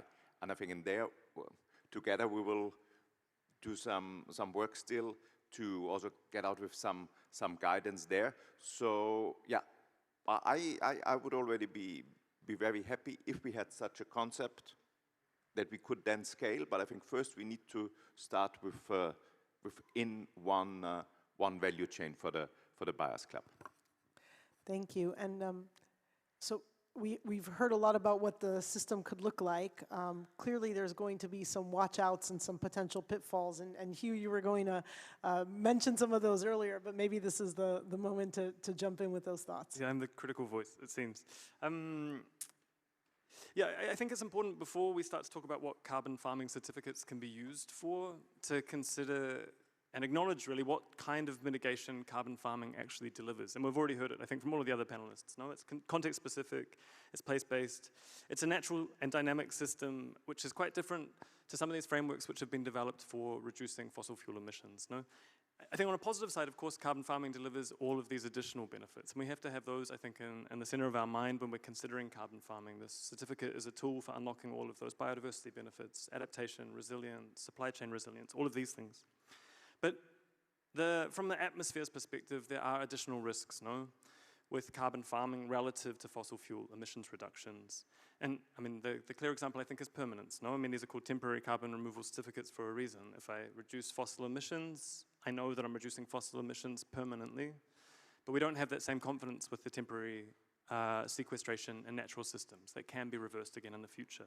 And I think when we're thinking about the risks and the watch-outs, it's really just about being mindful that the claims that we're making with these carbon farming certificates are matched by the reality of the mitigation and the sequestration on the ground. Yeah, and I think maybe just to be a little bit more positive, and maybe just to pick up on a couple of threads that have come up, I think thinking about the way that corporates are spending their money on climate action, Chris has already identified one thing which I thought is really useful, which is what is most useful for farmers. And it's not always going to be certificate, MRV, heavy-based approaches. Sometimes it's going to be different approaches. I think the other kind of principle which we need to keep in mind, of course, is the climate perspective. No, we want permanent reductions. Temporary ones are not going to cut it. And the third one, I think, is, and Christian's already mentioned this, is thinking about the system that we're trying to build. It's not about the next 5 years, it's that longer-term perspective. And ensuring that we're not making compromises now that are going to lead us down a cul-de-sac, I think, is crucial. Yeah, so we've heard about how to stand up the Buyers Club, and from the approaches that Danone and other corporates work on, we need to integrate, place the actors, obviously the time frame, and then ultimately the claims that come out of it need to be aligned to the impact that we've had with all of the caveats that sit around that. So I'd like to ask Chris a question. This is coming to our last question for this panel. What would be needed from your perspective to kick something off leveraging CRCF as a crediting mechanism? Well, I think we've identified some of it, not to be too repetitive, but again, this conversation is not a new conversation. I'll just do a quick history bit. I worked in US government for many, many years before Danone. I was involved in this in 2008, 2009, 2010. We failed back then to get a system in place. There were some minor, relatively minor efforts back in 2018 to 2020, again, 2021 in the United States. This is monumental, this is significant. We can find a lot of reasons why there's imperfections, why there's barriers, why there's challenges, but we know we need to move. And so that's, I think, the unifying piece right here, which is really important. Again, we've battled for so many years about, at the voluntary stage in the corporate, waiting for greenhouse gas protocol to come out. It's finally out. Okay, let's leverage that, let's move. Do we use Vera, do we use Gold Standard, or somebody else? If government could just say, what is the standard? Corporates, I think, can move a little faster. So there's some real opportunity here that's incredible.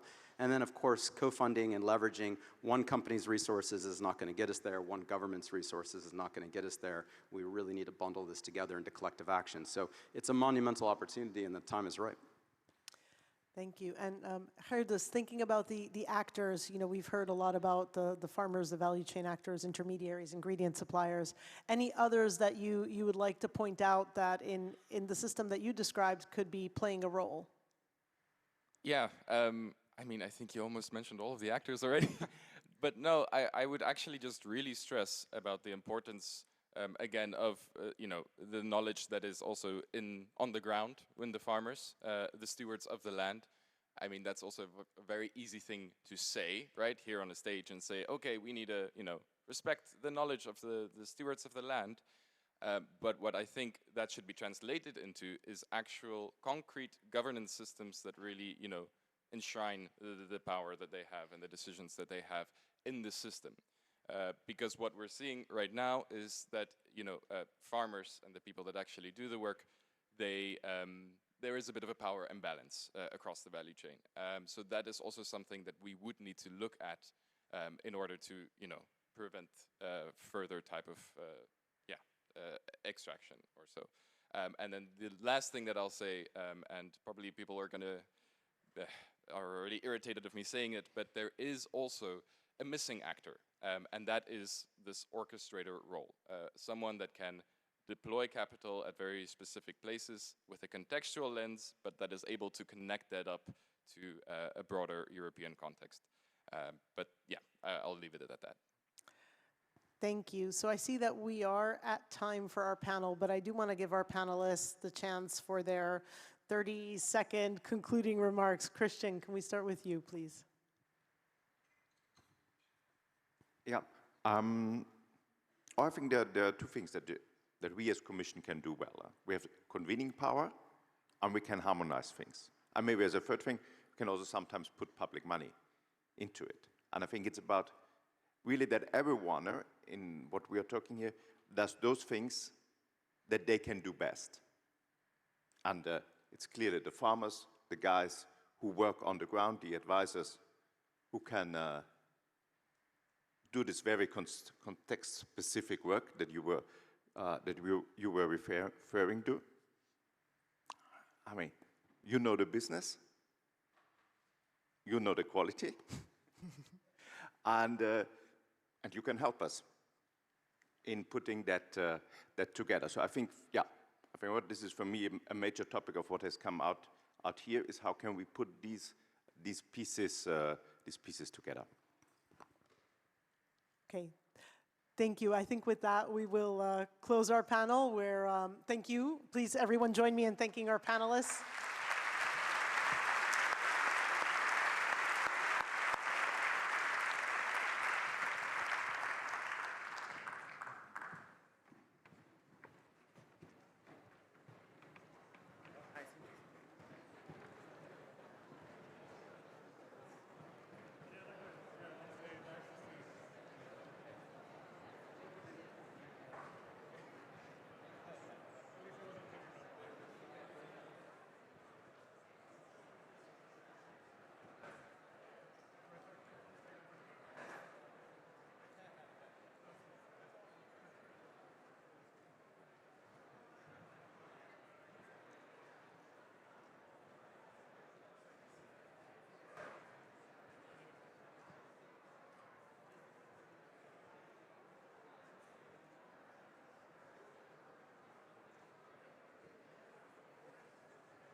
slide is here.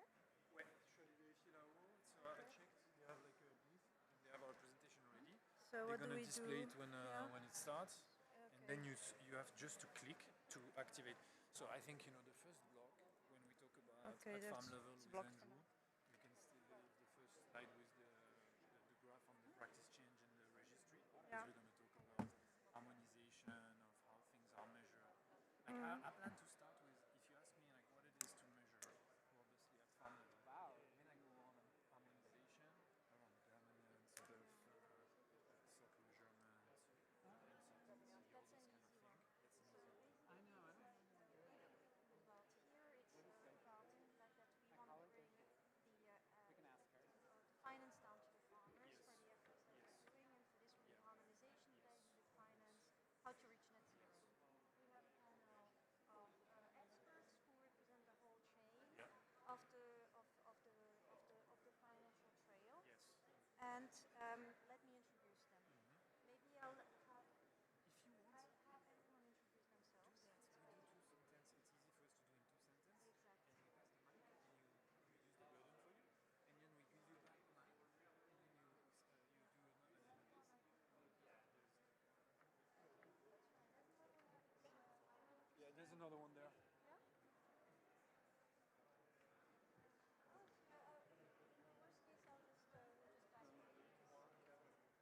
Et alors si One après, as well, I think. vous pouvez passer entre vous là. Ouais, mais tu vois, c'est bien d'en avoir un chacun, comme ça tu te t'offres et t'en mets la tête à celui de là-bas. Hein. Est-ce que vous parlerez pas tout le temps tous en même temps? Vous avez votre bloc. Ouais, c'est vrai, on peut faire ça si tu veux. On va se débrouiller avec ça. Mais il y en avait 2 de plus là il y a un instant.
The whole weekend, we'll have 3 things.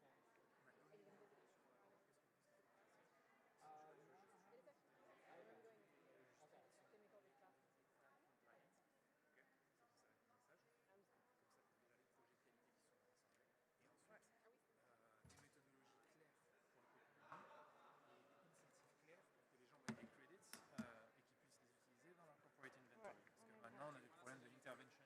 Sorry? Do you want to send me? No, we are just gender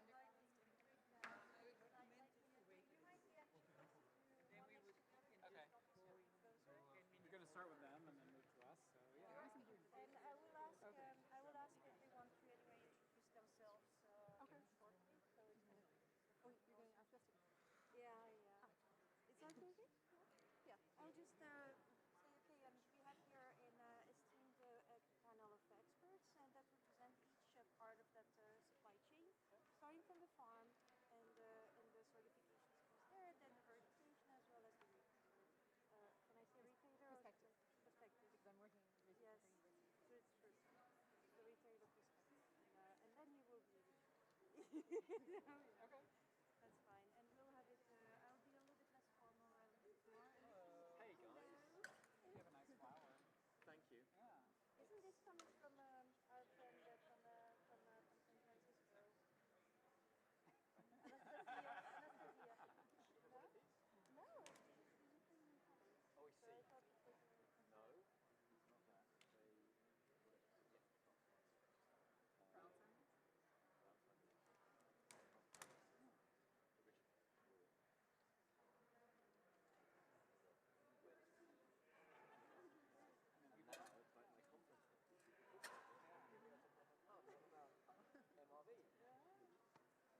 Nice for you, friend. I am.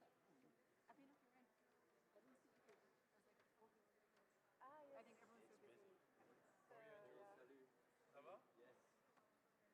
I think everyone's so busy. So, Salut. Ça va? Yes. Ready, guys? Let's rock. and we have the. Mine did.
We give it 2 minutes and we get started. Testing. Testing, yeah. Testing. Testing.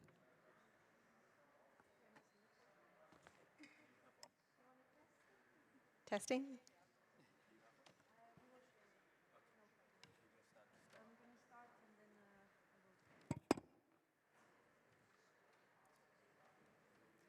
Paul, ça réagit pas. Hein. Si, ça réagit. Mais non. Ok, ça réagit.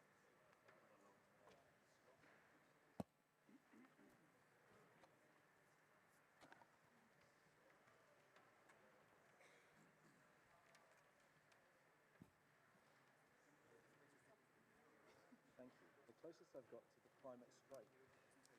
Oh, okay. Oh, good. I just tested it. It's working, so we are good. Thank you.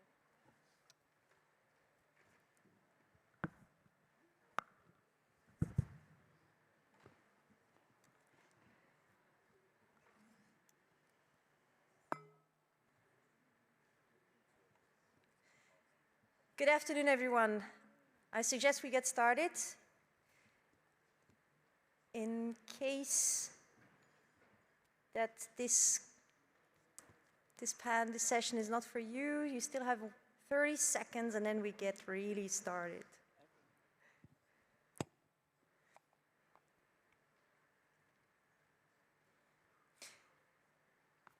So welcome everyone. We are here on the session on harmonization of MRV, increased supply chain collaboration and blended finance solutions. The objective of this session is to go through the best way to finance the carbon farming from farm to supply chains and find the best way to have an MRV that is acceptable by all the standards and find a harmonization and how that can help the financer. My name is Tatiana Boussange. I work for Armosis. I was asked to be the moderator of this session. And it's not about me, but about the panelists that we have here today. And they represent the whole supply chain of the carbon farming, whether it starts at the farm level, where we have on one side Paul Martin from Regeneration, and then Andrew Voisey from Soil Capital, who's more on the, Paul is more on the offset side and the MRV for carbon farming on the Vera. And Andrew is more working on Soil Capital, more on the inset side. And we also have on the verification side, Thomas Blackburn from SustainCert. And we have also Lisette Fellen from, that works with the retailers. And before I go forward, I would like everyone to introduce themselves individually so that you get a better intro. So Paul, if you want to go first. Sure. Thank you, Tatiana. Hi, everyone. My name is Paul Martin. I'm the Director of Operation at a company called Regeneration, project developer, helping farmers to transition from conventional to regenerative agriculture. Fully funded project in France and Belgium to convert 500,000 hectares over 10 years following the VM042 of Vera. Good afternoon, everyone. Congratulations on being here at the graveyard shift. I'm Andrew from Soil Capital, as Tatiana said. So Soil Capital was born as an agronomy firm headquartered in Belgium. We now run a large-scale regenerative agriculture transition program focused within the value chain. So working with a couple of thousand farmers, mainly arable, in Western and Eastern Europe, and now into Latin America. And working, as I said, within the value chain to reward those farmers for the improvements they make. So we've paid out something like 15, 16 million euros to those farmers to date, with another 25, 35 million in contracts going forward. So that's our focus and where we start from. Thank you all so much for being here again at this late hour. I'm Thomas Blackburn. I'm the Vice President for Sales and Business Development with SustainCert. So SustainCert is an ISO accredited greenhouse gas verification company. We work in carbon markets as a validation and verification body, mainly with Gold Standard and Verra.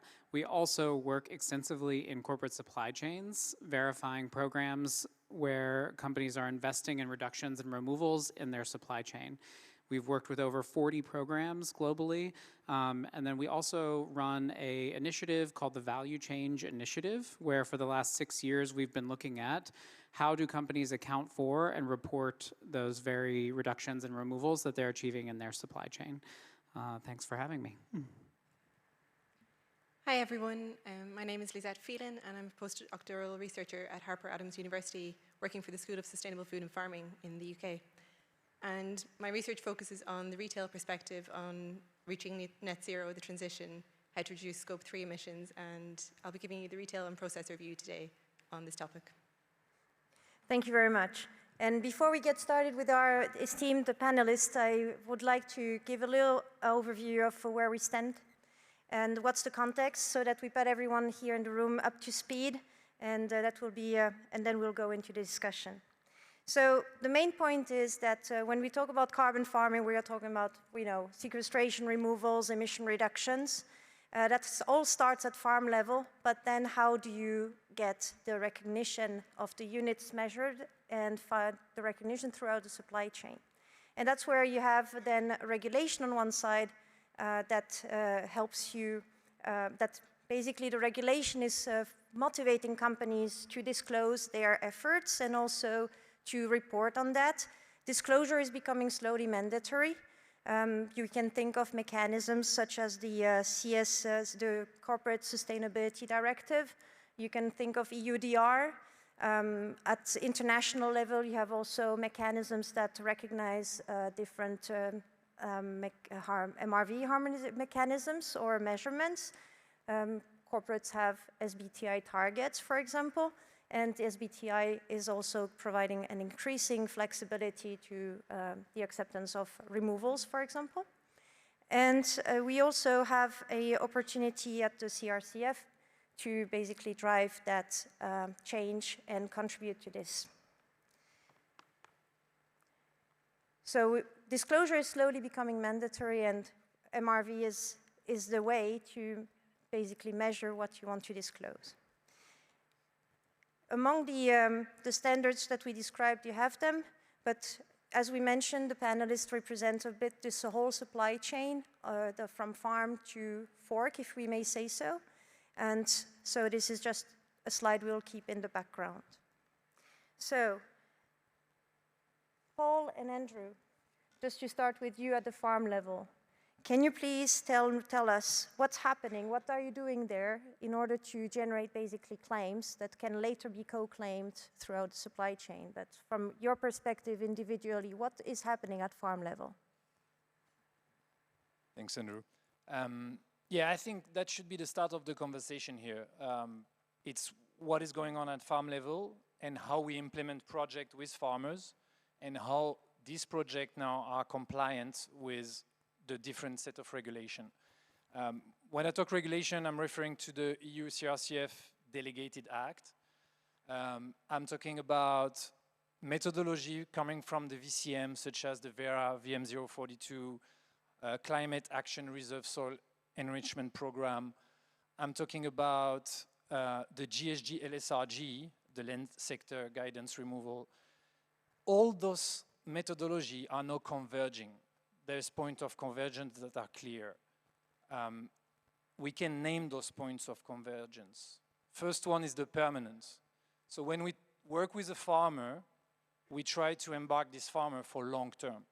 Like soil organic carbon quantification happen over a long period of time. Soil sampling is only every few years. So you need to have this dynamic. When we talk about permanence, it's permanent of practice change, practices. That's what we monitor. That's really the beast here. And we build what we call the buffer mechanism, which is that if those practice changes are not maintained, we have a mechanism with carbon units that we've parked on the side. This is the first pillar. And all the texts now are saying that if you want to do a robust carbon project, you need to have this permanence, you need to have this buffer mechanism. So this is the first one. We work with farmers long-term contract. We can have payments that are linked to the permanence. There's different structure that we have to put in place, but this is absolutely key. And obviously, and we will talk about it, financing. Because for practices to stay in place year after year, you need to pay the farmer. So this is key, and we will talk about it after when we talk about financing sources. So this is the first one. The second one is tier 3 data. If we talk about SOC, if we talk about removal, we have to go and get detailed data at farm level. The GSG LSRG is clearly stating that. Otherwise, you cannot claim those removal. The Vera methodology, gold standard, they also, they work on data that you collect at parcel, at farm level, and that you use, and we saw that on the previous slide where you see what are the practice change. The main practice change that influence SOC, it's organic fertilization, it's reduced tillage, it's biomass restitution of main crop or cover crop. You need to be able to get granular data to support your quantification approach. So getting that tier 3 data is absolutely key. And then it's robust quantification. Today there is clarity. If you want to be robust and claim removal, you have to calibrate your measurement tool every 5 years against soil sample, against real data that you get from the ground. You're using purely soil sampling, that's fine. Obviously, you're going to sample. You're using sampling and modeling. At least every 5 years, you need to come back, sample your field, and look at the uncertainty of your model against real data. So this, and it's the same, obviously, also if you do a DSM, which is quantification using machine learning and environmental data, you also need to go back to the field, soil sample, and calibrate your tool against the sampling. So this is key, because now you have clarity. Regardless the measurement tool you're using, you need to soil sample at least every 5 years. And the last one that I would like to underline is the payment to farmers. Everyone is telling you now, you need to be transparent on how much you give to your farmers, and you need to pay your farmers, otherwise it's not credible. And we'll again talk about that later when we talk about co-claiming, financing sources. The robustness, you cannot get around it. You have to be robust, and the first pillar of the robustness is to pay the farmers. Okay, when you talk to a farmer and you say you need to implement practice change such as cover cropping or organic fertilization, well, okay, where's the extra cash for me to do that? So you have to bring money to the table. You know, organic fertilization can be 150 euro per hectare if you talk about sourcing and the technical itinerary attached to it. Cover cropping, it's quickly 75 to 100 euro per hectare. So you need to be able to give the mean to those farmers to put in place the practices over time, and that's the robustness of your carbon unit. Thanks, Paul. Do you want to say anything more, Tatiana, or shall I lead? Yes, no, it's perfect. Please, please. Okay, so I'm going to reinforce a lot of what Paul said, and so if you think I'm repeating a little bit of content, I kind of am, and I think it's important for a very singular reason. How many people were in the room this morning when Kirsten Dunlop did her keynote, first thing this morning? Yeah, pretty striking half an hour, right? And I want to kind of create a bridge back to how I imagine you felt then. One of her messages was, let's move out of the technocratic, because what we need is tipping points in our human systems for how we respond to the situation we're in. And the reason I want to take us back there is very often these conversations get stuck in, oh, the MRV requirements are different, that's a problem, that's holding us back. And the message that Paul's already given you is that's no longer the story. Okay, we're turning that page. Maybe the story's not finished, but we're turning that page. And I just want to reinforce that with a bit more of a deep dive and compare CRCF, the reason we're here, with the Greenhouse Gas Protocol, because clearly CRCF doesn't exist in a vacuum. And the Greenhouse Gas Protocol, as many of you know, launched its final version of the land sector removal standard now earlier this year. And that's a very important interplay. You've heard it a number of times today, where some of the food and ag companies that we would like as a sector to be doing more in this space are saying, sure, but I need CRCF to also be aligned with the greenhouse gas protocol. So let me just go through a little bit and say, this is where the alignment already is. Here are a few gaps, and let's collectively turn that page so that we can listen to Kirsten. So on quantification, Paul, I think you've summarized it well. Primary data from the field. If you're using models, year 0 and year 5 soil sampling, these are explicit requirements in both CRCF and LSRS. The bit you didn't mention, which I can amplify, is that both of those standards place a really strong emphasis on whichever quantification approach you use, you must be building into your final removal numbers a quantification of uncertainty. And I'm not going to do a big deep dive on uncertainty here. Uncertainty comes from many parts in the quantification process. What that requirement does in both standards is really focus the minds of people like Paul and myself on what's the optimal balance between precision and cost in my context. Because the more I can be more precise, the lower the uncertainty deduction and so on. These are the same requirements, basically, in both standards. On permanence, exactly right. They are exactly the same.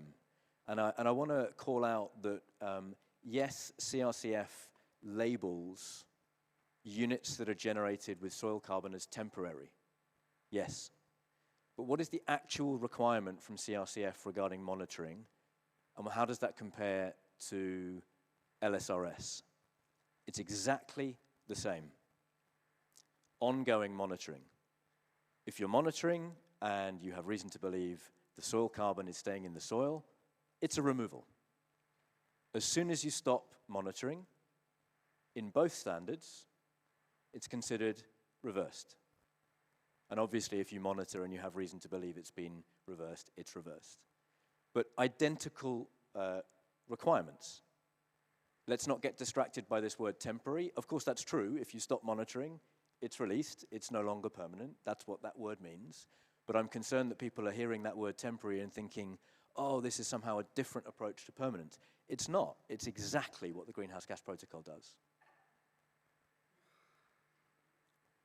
The areas where there are differences are, I think, around additionality and sustainability. So in brief, CRCF has additionality requirements because it wants to serve the offsetting market amongst others. The Greenhouse Gas Protocol is specifically designed for within value chain, where if you're just taking a snapshot of your footprint each year for a company, you have a different philosophical relationship with the idea of additionality.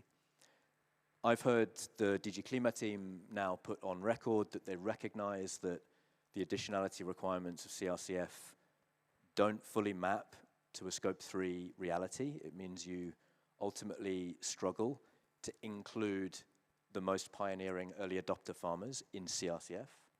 And they've openly said this is something we want to look at if we can correct in a sort of update. I don't think that's a reason to say we have a fundamental misalignment. It will be fixed. It doesn't mean we can't progress with this word convergence in our mind. CRCF does something quite important on what they call sustainability, making sure that CRCF is not just about carbon. So to issue a CRCF unit with soil carbon underpinning it, you have to be able to show that the farmer has also improved soil health and biodiversity while adding carbon to the soil. Yes, there's a debate about how well that demonstration is going to be proven in the first iteration. It will improve over time. But already baked into the DNA of CRCF is this more holistic view of what farmers are trying to achieve. That's not in the Greenhouse Gas Protocol. I'm not concerned about that because talk to any ag food company that uses the Greenhouse Gas Protocol and they will say, we're already interested in more than just soil carbon. We already want to know about water retention and fertility in the soil because guess what? We're sourcing from that soil and we need to understand its performance in a more rounded way. And maybe the final comment I'll make is on traceability. We'll maybe come back to this later.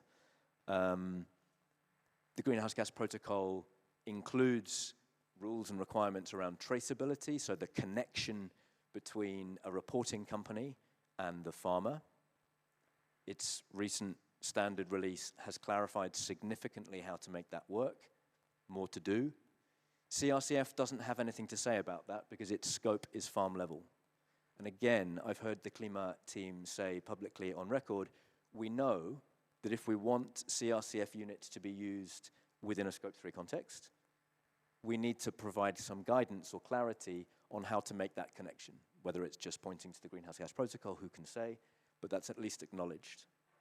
So, to summarize, back to Kirsten this morning, let's turn the page on this narrative that we can't act because the MRV standards are too divergent. That's no longer the story in at least our view, and we're having to grapple with these different standards in reality every day. Thank you very much. You both clarified what the requirements are at farm level and what you're doing with the farmers to be able to basically measure or recognize CDA practices. And you made a nice transition, actually, Andrew, to go to the retailer and food supply chain point of view or perspective. Maybe we can start with you, Lisette, and then I will pass over to Thomas. Could you clarify what is the role of the supply chain and the retail actors, and what's the motivation to get together and finance or incentivize farmers? And what are the requirements, how you apply them? Yeah, okay. Yeah, sure. So SustainStart, we've been working with the Value Change Initiative, which is a group of 130 companies and organizations focused on supply chain decarbonization. We've been doing that for 7 years and coming up with guidelines for practical approaches to accounting to really get that return on investment so that companies can say, when we're investing in something, I want that to show up in my GHG accounting, or I want to be able to make a claim so that, we can demonstrate, improve, and show that we're doing a good job, right? And I think, there's a couple of areas, and you started to cover them at the beginning, with driving companies in this direction.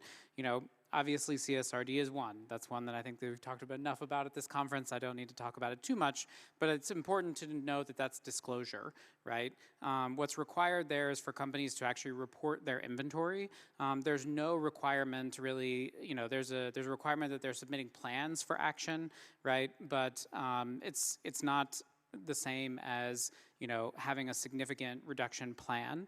And a lot of companies are really facing consumer, investor, and even employee pressure to really accelerate their actual action and reductions, right? And that's where companies are pointing to things like science-based targets that are helping them to set, in targets and action that's in line with ultimately what we all need to achieve to stay within a 1.5 or 2 degree warming world. From all of that, companies really take also a risk perspective in this entire conversation, which is to say that resiliency and also secure supply matters. So it isn't just about the carbon. It is about, luckily in agriculture, a lot of the activities that you implement from a mitigation perspective are also things that ultimately help farmers to adapt to climate change as well.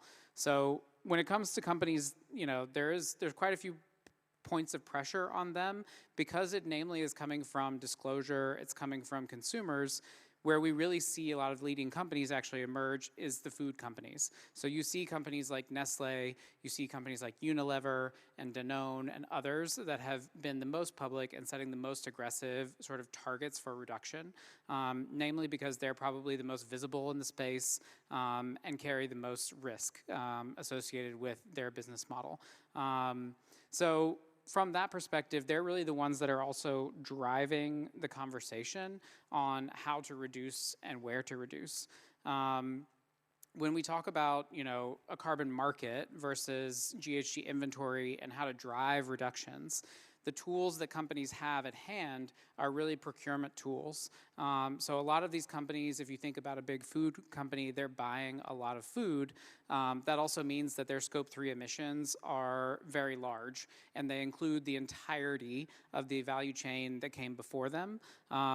So when they're looking at their scope 3 emissions, usually it's 98, even more % of their total emissions, right? Value chain ends up being a very, very large portion of their emissions. When they're thinking about then how to actually create programs and what they need to reduce, they are really focusing on supply chains. So here in the slide, you can see a mock-up of a supply chain. So because if you are a food company or sitting downstream, you're looking up and you're seeing multiple layers of emissions that need to be reduced in order for your emissions to go down. That becomes a very overwhelming task very quickly, and companies are looking at how they're reporting and how they're going to get better information to potentially reduce their emissions, more granular information, or are they going to take actions to actually reduce those emissions?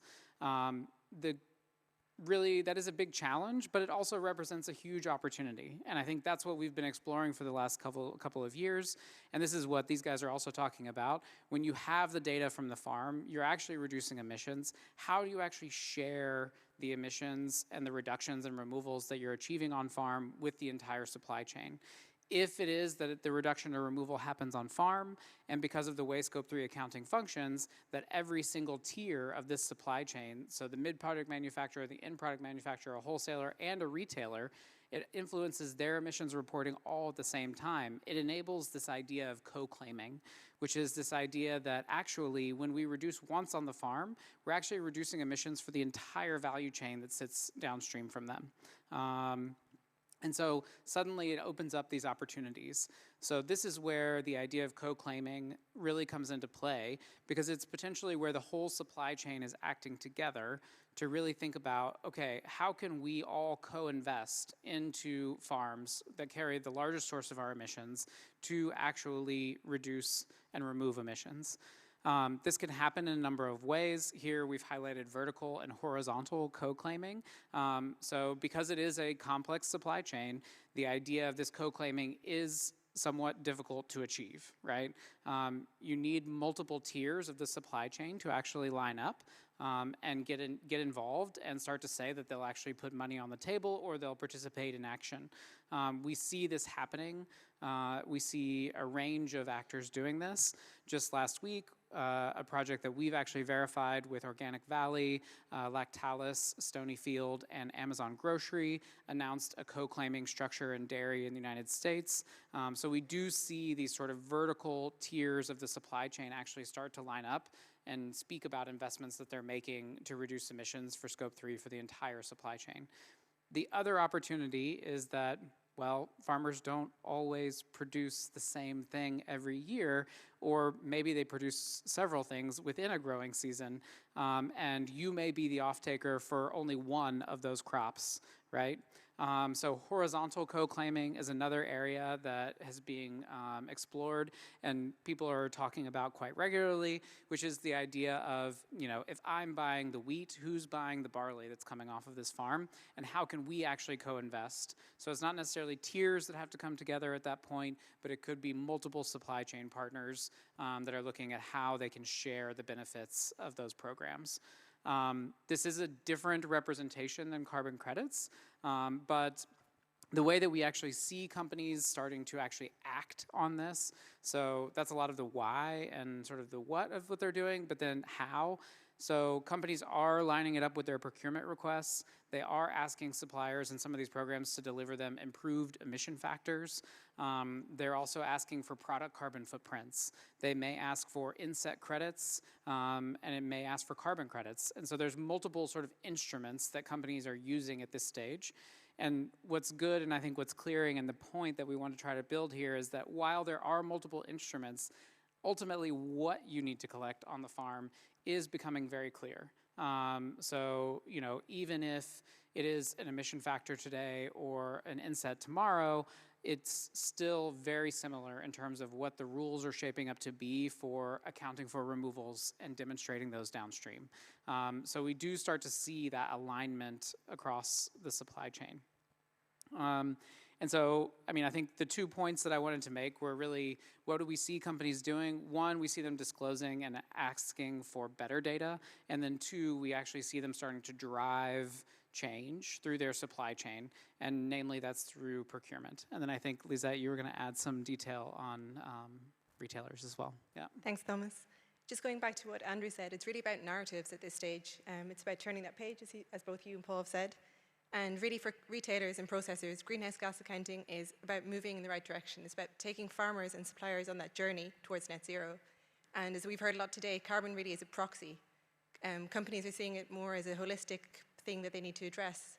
They're no longer using the language of net zero as much as using resilience, efficiency, sustainability, securing that supply, but also securing livelihoods, recognizing that farmers are at the heart of this transition and that without farmers, you're not going to move anything in the right direction.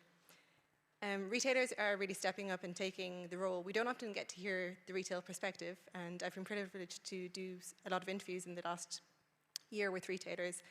And what they're really saying is that in the absence of political leadership, and particularly the UK is a good example of this, where the agricultural policies post-Brexit is still being worked out and you have a devolved nation approach, retailers are stepping into the vacuum. It's not that they want to do it by themselves, but they are seeing, and this is something we'll go into later, in terms of blended finance, that there's a role for public and private finance together to shape this transition. As Thomas said, greenhouse gas accounting is both an opportunity and a challenge. It's an opportunity to see what's happening in your supply chain. It's an opportunity to identify those emissions hotspots, particularly where integrated value chains are the case. You have access to data. So there are some supply chains where you have more access to data, where farmers are in a better position. And retailers really are recognizing that it's about the context. If you want to get farmer behavior change, you need to recognize the point at which farmers, but also your suppliers, are starting, essentially the maturity point or position. It's about also securing their social license to operate. I mean, as Thomas said, all of these food companies are playing a particular role because, as we all know, agriculture can both be the solution, but also the problem. And greenhouse gas accounting really is about establishing those baselines and being able to measure progress, but also really communicating and bringing people along on the journey, reducing those risks and building relationships. In terms of a challenge then, it is about, as much as we've said, it's about changing or turning that page, it is about accessing data, and there really is a need to get better activity data on farms, to update emissions factors, but also to cope with those constant methodological changes and guidelines being updated. And it is quite frustrating for retailers. That's what I'm hearing a lot. They're having to go back and re-baseline as emissions factors are updated. And what they're really doing is they're relying to operationalize their visions around greenhouse gas accounting on their processing partners, supply chain partners, because those are the actors who are closer to the farm level. The signaling does go both ways because retailers are often quite ambitious in setting their SBTI targets. And in that case, they need processors really to keep them in check and to kind of remind them, to give them a reality check of what's possible and what farmers are willing to do. As I said before, the context matters. It's also about knowledge exchange, getting farmers to, it's not that we need more knowledge, but it's really working with farmers to identify what practices can be influential, where they can access funding. Funding really is, as I think Paul said at the start of it, really at the heart of this transition. It's also about getting farmers the right kind of consultancy and being able to interpret, not just receiving a carbon footprint, but also being able to interpret those results and being able to take action then. And finally, I think retailers really are looking to embed sustainability across their companies and tying performance to sustainability outcomes, recognizing also that they need to work pre-competitively together, which is also something we've heard today, both in developing roadmaps and setting their targets, and also essentially in communicating what's the value proposition of greenhouse gas accounting. Thank you very much. So we already went through basically the activities that the farmers do, how we encourage them, how we measure I mean, we didn't go into the details of MRV, but that it's measured. You also, Thomas, highlighted the mechanisms of co-claiming, whether it's horizontal or vertical, and how it can be also co-financed. And then the motivation of the retailers goes beyond the carbon. That's also an important factor that comes up in the recent years, that we're not talking about carbon only, but carbon is a proxy. We're going off script with this question, basically, because CRCF and the reason we are here is around carbon and carbon farming. But everything you're saying, all of you, is basically we measure carbon, but we want to reward more than that. And it's about the co-benefits and the resilience, the water, etc. The question is rather, do you see a change in the financing roles and how to basically support that transition for farmers. How does this, what's the source of financing, and how do you basically define who finances how much for and how it's going to be traced? So that was not a scripted question, but it's still in the spirit of it. So I would say maybe, Andrew, would you like to take it first? Thank you.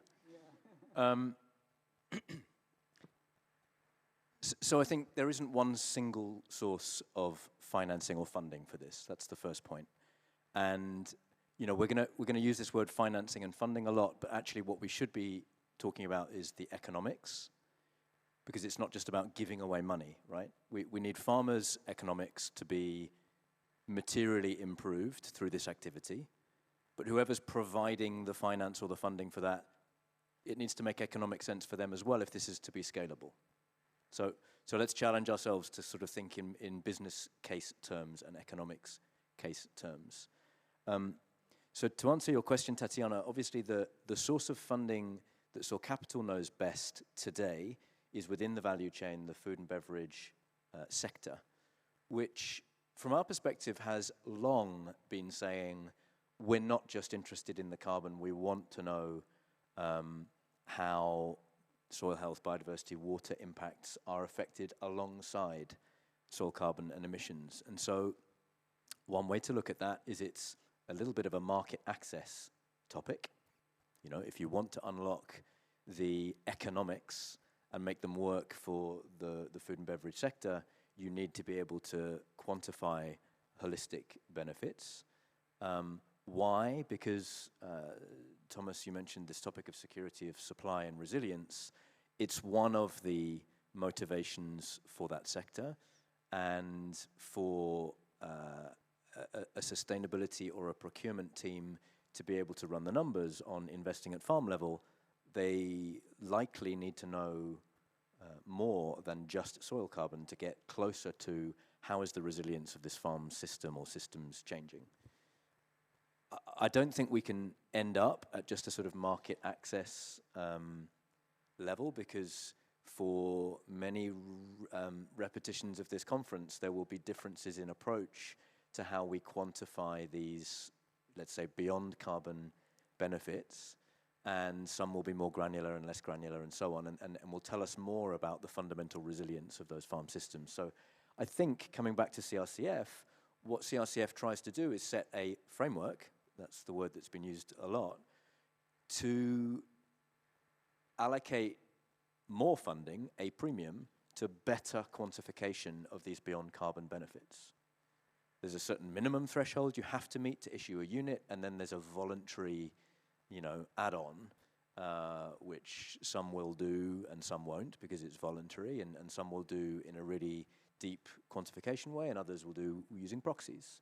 And that's okay, we need that all to flourish, but we should also, I think, call out that you know, the closer we can get to quantifying actual resilience performance at farm level, because that cascades right up to food security for a nation or a continent, the more valuable that is.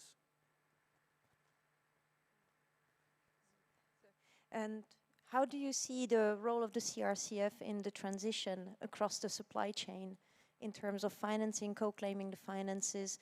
What role can the CRCF play? Would you like to take it, Paul? Thank you. Happy to take that one. So I'll try to be prescriptive. I think the first thing is the CRCF needs to establish a registry that connects with all the existing projects that are compliant with the CRCF methodology. The delegated act that is being finalized clearly give the methodology for measurement for MRV that we discussed already. I'm not going to go back to it. First thing, you create a registry, you connect all the Vera, the Gold Standard, the Climate Action Reserve, all the projects that are GHG, LSRG compliant, you connect them. They are centralized, you have all those projects. That's absolutely key for the rest after, which is traceability. You allow those projects to serve the inset and the offset market at the same time. This is not a problem at all, it's pure accounting. What matters is how robustly you're measuring at farm level, then what you do with those carbon units. You just need to have a good accounting to avoid double counting obviously, and to trace where those carbon units are going for claiming purposes. Then you go to the co-claiming, because obviously the supply chain should be the first actors that are actively investing in those projects. And there should be no free riders, which is the issue we have, a lot of free riding at the moment. You have people that see their scope 3 reducing, but they're not responsible for it. Other people are paying for it. And then they say, oh, but my carbon units are moving from my supply chain. Yeah, because you don't want to put money at work. So we need to be able to make company accountable for their target. And that's what we need to track. And then everyone is going to act. Then the co-claiming, why is it important? Is because the robust MRV that we describe, it's costly. And those co-claiming structure, they allow to reduce the risk of the price of a single carbon unit for each individual actors. You're contributing to one removal, you're paying part of it, you're claiming part of it.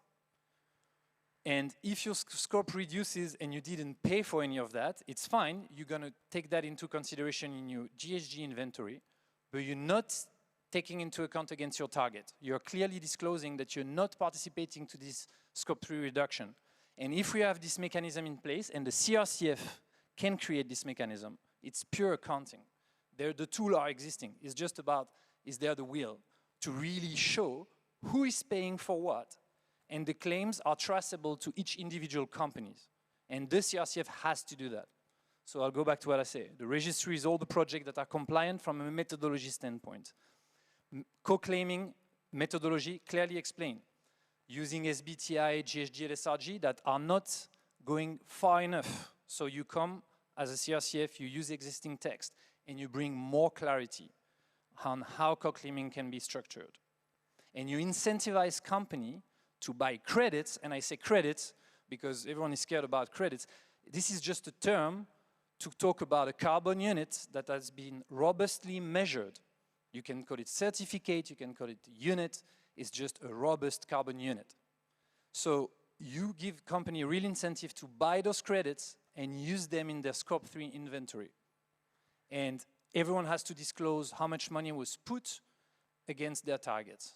And if you create this framework, since there is harmonized MRV, everyone agree on how removal should be measured. CRCF is saying these are the methodology based on SBTi and GHG, LSRG and how co-claiming can work. And then there is claims that are not double counted, and we clearly know who are the actors that give money to the farmers for them to implement practices over time. Yeah, I mean, the question is, what should CRCF do for financing, or, yeah, okay. I mean, where we see most of the financing coming from is within the supply chain, right? And I think like there's also a dynamic that I think you're pointing to also about units, right? And this is a good one for us to potentially highlight, which is to say that the carbon market often is, you know, carbon credits from farms are being sold to corporates that often sit completely outside of that supply chain, right? So major announcements recently from Microsoft doing large offtakes in farms in the United States, millions of tons of CO2 removed over a 10-year period, right? That's a clear demand signal that's driving money, and it's putting money into the pockets of farmers, right? And I think that's what most people want to see, and it's also driving that action. I think there's a dynamic there, of course, if we say that from a GHG perspective and accounting perspective, that companies then that sit in the supply chain, if they have to remove them from their accounting at that stage, or that they can't co-claim with them or be a part of that process, you know, we're potentially sort of cutting off some of the areas where they also want to make investments. And then sometimes those companies also may not be in the same financial position as other areas of the economy where they're competing with, right? And so what is the right price and who pays for this action is a really big question, right? Yeah. Maybe I could just build on that briefly, because I think Thomas is pointing to an important elephant in the room, which is this tension between within value chain and outside of value chain. And it is today a tension, right? You can't fail to sort of notice the Microsoft deals, even if they're not yet in Europe. You can't fail to notice them.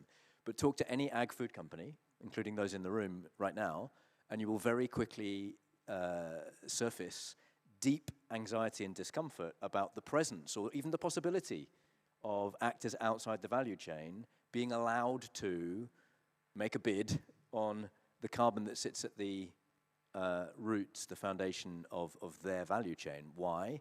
Because when that credit goes to Microsoft, by common convention, it can't be claimed within the scope 3. So there's this current tension where the fear is Microsoft's pockets are deeper than mine. Right, okay, so that's where we are today. We've painted that picture. But let's also take a step back and acknowledge that no single source of funding is going to get this transition to work. And I don't actually hear any one sector saying, I want the burden to all be on me.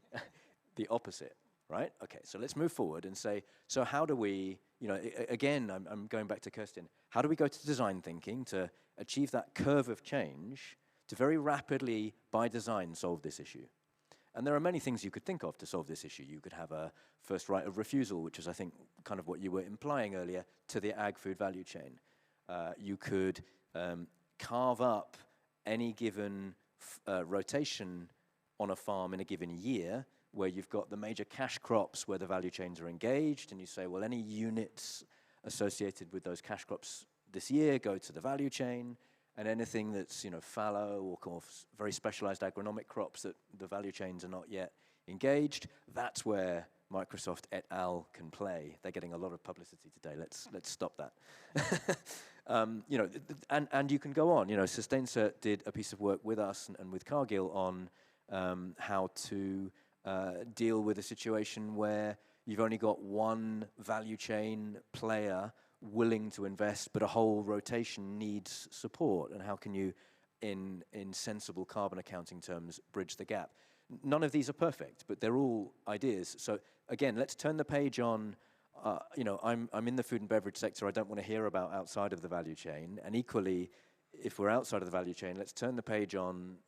I'm not going to even think about the insetting community, and let's find workable solutions that can make everybody part of the solution. And back to your point, Paul, Europe has an opportunity to codify some of those solutions and say, with our convening power, these are some of the ways that we can do this, and maybe even enforce those rules. We can leapfrog some of these issues if we grip them and sort of stop repeating the problems and start coming up with the solutions. Yeah, just Tatiana, to build on what Andrew is saying, a lot of carbon footprinting is still taking place either within the context of pilot projects run by retailers or processors, or within integrated supply chains. And we often talk about the other elephant in the room, which is that a lot of the farmers are actually hard to reach. In the UK, I've heard numbers being thrown around like 10% or 20% of farmers being carbon footprinted at this stage. So how do we reach those hard to reach farmers? I think the one model which in the UK is working quite well and is also working in Poland and Italy is the Land Enterprise Network, the LENS model, which 3Keel have started. And essentially the concept behind that is we need landscape level investment by different kind of sectors, whether that's the food sector, but also the energy sector, the water sector. We need a coherent landscape approach to reach kind of the mosaic of farmers across our landscapes. So we really do need to get within and outside of the value chain partners working together. Yeah, I think crowding people in is definitely needed more, right? Especially if we start talking about the supply chain action, working. We need more co-claimants actually at the table. And I think, maybe you could speak a little bit about retailers and just where are they in the process of thinking about interventions and, investing in supply chain. Yeah. I think at the moment, and hopefully what the CRCF will help with, is giving them more confidence, because I think at the moment retailers are kind of sitting back, waiting, seeing what's happening, particularly around carbon removals. There's a nervousness to get into carbon insetting. There's a clear move away from carbon offsetting, recognizing that that's not really going to help. It's equated with greenwashing. So a lot of retailers and processors are hesitant to really, they don't know, they're waiting to see what's happening, and this constant updating of regulations, of the legislation, of the methodologies, is just frustrating them, essentially. In this case, if looking at the retailer's perspective, the EU CRCF is also willing to promote the Buyers Club. What could be the role of retailers in the Buyers Club, theoretically speaking? would you like to take it, Lisette? I can start. I think, as we've heard earlier in the previous session, the Buyers Club, you need obviously kind of pioneer or partners who take a front kind of leading position. It's all about leadership when it comes to carbon accounting. And so I can see a role for companies. I mean, again, if I think of the Lens project or the Lens approach that 3Kill has implemented, Nestle has been one of the kind of pioneers of that. Food companies, I think, will be willing to get into this, but obviously they will need other actors to also get it. So I can see this Buyers Club being a wide range of sectors. Yeah, and I think another way, it's the accountability. Like the buyers need to have the incentive to put the money on the table. So they need to be able to claim the outcome of this money that they put. So like I'm a retailer, I invested some money at farm level for farmers to implement practices. I'm claiming that amount fully, or I'm co-claiming with other people. And that's like, obviously if you co-claim, you pay less. If you claim fully, you pay more. But I'm gonna go back to the farm level just for people to understand, and it's a bit of a bold statement, but what is the price of a carbon unit? Well, I can tell you my opinion. In Western Europe, if you don't give between 50 to 100 euro per hectare to your farmer, you're not credible. And you better be closer to 100. So what does that mean? That means that you need to have different financing sources because, as Andrew said it, no one can pay that at scale on a yearly basis.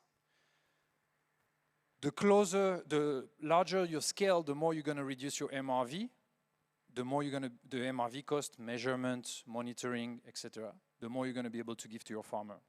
So you need people to agree on the MRV, as we said at the beginning, what it is to be made at farm level to measure. You need, because people agree on that, they can all have the same scale, the same project and scale up the same technology. And then you co-claim, so you allow people to split the cost. But there's no concession made on what is done at farm level. And I think like you need to create that link between the farm and each individual buyer in the supply chain. They need to really be able to link their investment to the farmer. And if there is this clear, connection in the claim and the money spent, then you're gonna have incentive. And it has to be clear in the reporting. Like the company that paid can claim. The other company, if it impacts their scope 3, they can report the inventory. They cannot claim anything about it. And so and we have to look at the claim. So maybe to build on your question on the Buyers Club, right? Because I think this community, all of us need to very quickly get fluent with what this conversation about the Buyers Club is about. It's about creating demand. Okay, so people have said very clearly, Massimiliano from the Italian Association said right at the beginning of today, certification doesn't create a market. A market is the connection between supply and demand, the solution to a problem. So if you don't have the demand, and we've seen this in European countries recently and currently, if you just create supply, you don't build a market, and what you risk doing is bringing a whole bunch of farmers to the point where they think they're going to be earning additional income. They don't, and then you lose them for a generation. And my favorite person of the moment, Kirsten, told us this morning, we don't have a generation to wait. So let's get this right. The Buyers Club is about recognizing that, and we can all validate this. Demand is not there at scale today, whether we're talking in the offset market, within the value chain for scope 3, from member states in public financing. We are not equating demand with supply yet. So we need to think about why, what's going wrong, and what can a Buyers Club do to fix that?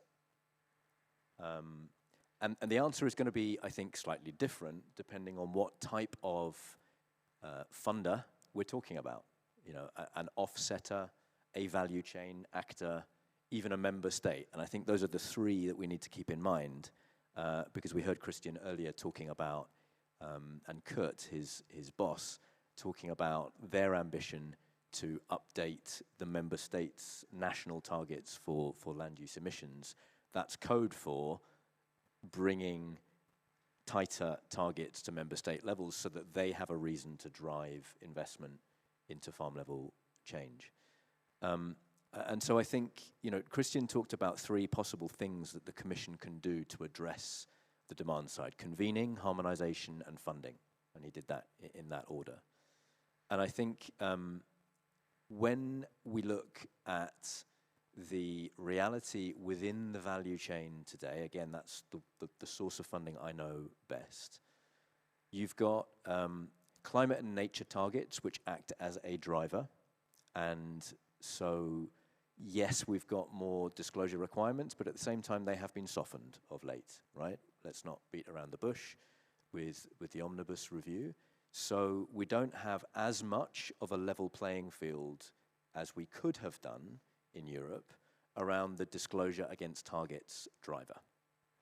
We've also got this driver of security of supply and resilience, which works extremely well when a food and beverage company has a direct and long-term contract with its growers. Think some dairy value chains, think potatoes for fries, for example.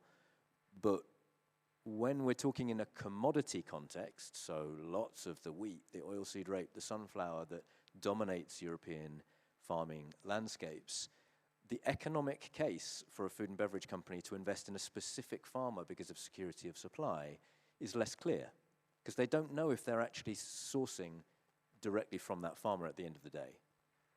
So I think this is well understood, but let's call it out, because we don't often go to this level, right? So there is a degree of free riding that can occur there, which holds back many food and beverage companies from acting. So this is what some economists would call a market failure. It's a classic reason for governments to get involved. And so I think we need to, I have more I could say in sort of solutions that I could offer, but my point is, let's get fluent in this buyers club debate, because it sounds a bit the kind of idea of a club. I don't know. I'm not sure what kind of image it gives you, but I'm not sure it's grabbing everyone. What's happening is a conversation about how we build market demand, and it's extremely important that we all engage. The other thing, of course, to mention is that we don't yet have consumer demand for low-carbon products. That's a reality that retailers are facing. Processors then, on the other hand, are reliant on retailers to make noise around what they're doing, so because they're less visible within the supply chain. So there are challenges that still need to be resolved. There is, of course, also the issue of farmers being unwilling to share data because they're afraid that that data might be used against them, that they will be judged on their carbon performance, their carbon footprint. Retailers are saying that's not the case at the moment because they face difficulties securing supply, but in the future, who knows? So there are still things that need to be ironed out when it comes to financing and demand creation. But just one point, and I'm taking to react to what you said. And I'm going to make the example with the bottom of the value chain on purpose with a retailer. There is a way for a retailer to clearly trace, so like Carrefour, to clearly trace the data related to the wheat in the product. It is possible, okay? There's methodology. We can go back to field. Yes, we're going to have at the aggregator level some methodology to have some proxy. We're not tracing the product, but we're going back to a certain region where project and data have been collected. Then at the aggregator, we're tracing that into some product. But there's a way to go back to the farm, from Carrefour to the farm, and it's robust. So people hiding and saying, yeah, we cannot really go into this tier 3 data and really measure SOC because we don't know like our product. No. This is not true anymore. There's really a MRV system in place. We're collecting data at parcel level. I know everything what's going on my farm when it comes to chemicals, when it comes to technical itineraries. We gather those data. Then with aggregators, we can allocate those units through the food, going down the supply chain. So it's just a matter of harmonizing MRV, and everyone wanted to look at the data the same way. That's it. But it's possible. Yeah, I mean, I think just building on that, a big reason why the Value Change Initiative has been focused on accounting for so long is really, clarity on what people are going to get out of the investment, right? And I think as land sector removal standard, other MRV frameworks, carbon offset standards start to converge on essentially what data needs to be collected at farm, we can start to get a little bit more clear, and we can start to see where a future for demand in a buyer's club has a role, and there can be more consensus around what is actually needed in that stage, right? Because without the sort of rules of the game, you can't play the game, right? And so I think now the rules are emerging, and we can really start to see see an acceleration of investment into this space. And I think that's why it's also really important for the Buyers Club, you know, not only to express demand, to express what demand they're putting on the table, right? And get aligned around that as quickly as possible, yeah. Thank you very much. Because we're a big room but a smaller audience, I think it's maybe time for questions, and then we can continue further. I will pass over I will go around the room. I already see your hand up there. Thank you, Tatiana. Thank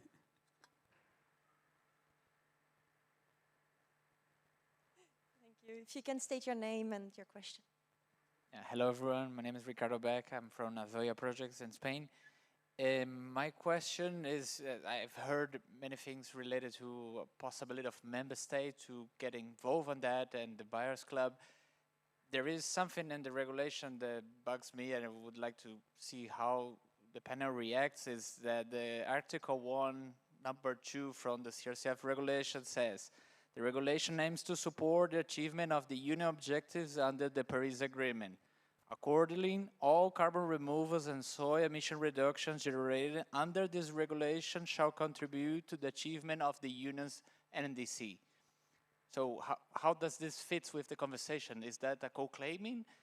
Is that, because if that we're going to be accountable to the NDC of each member state and the Union's NDC, how does this leave room for the private initiative to support it? I can answer half of that, which is that from a scope 3 within value chain perspective, I don't think there's a conflict, because when you do the sort of bottom-up or top-down greenhouse gas inventory of a country, you're including effectively all the scope 3 or supply chain emissions of the food and beverage sectors that trace back to your country. So if you have a within value chain investment that's driving down those investments, you know, because it was accounted for originally on both the private sector and the government ledger, if you like, there's no accounting challenge there. The bit that I'm less fluent on, maybe sure, Thomas, you can, the offsetting in the credit. Yeah, so I mean, I think you see some standards take a leading role in that alignment as well. So you've seen Gold Standard take some positions on alignment with the Paris Agreement, and a lot of that has to do with making sure that these projects are actually on the radar of governments. If those credits are being sold to other governments or being sold in the context of Article 6.4 or 6.2, then there need to be adjustments made to NDCs. So the carbon market is responding to that, I would say, namely because, yeah, there's, you know, if another country is potentially claiming those reductions and they happened in a different country and they've been transferred to them, it needs to transfer NDC reporting as well. Yeah.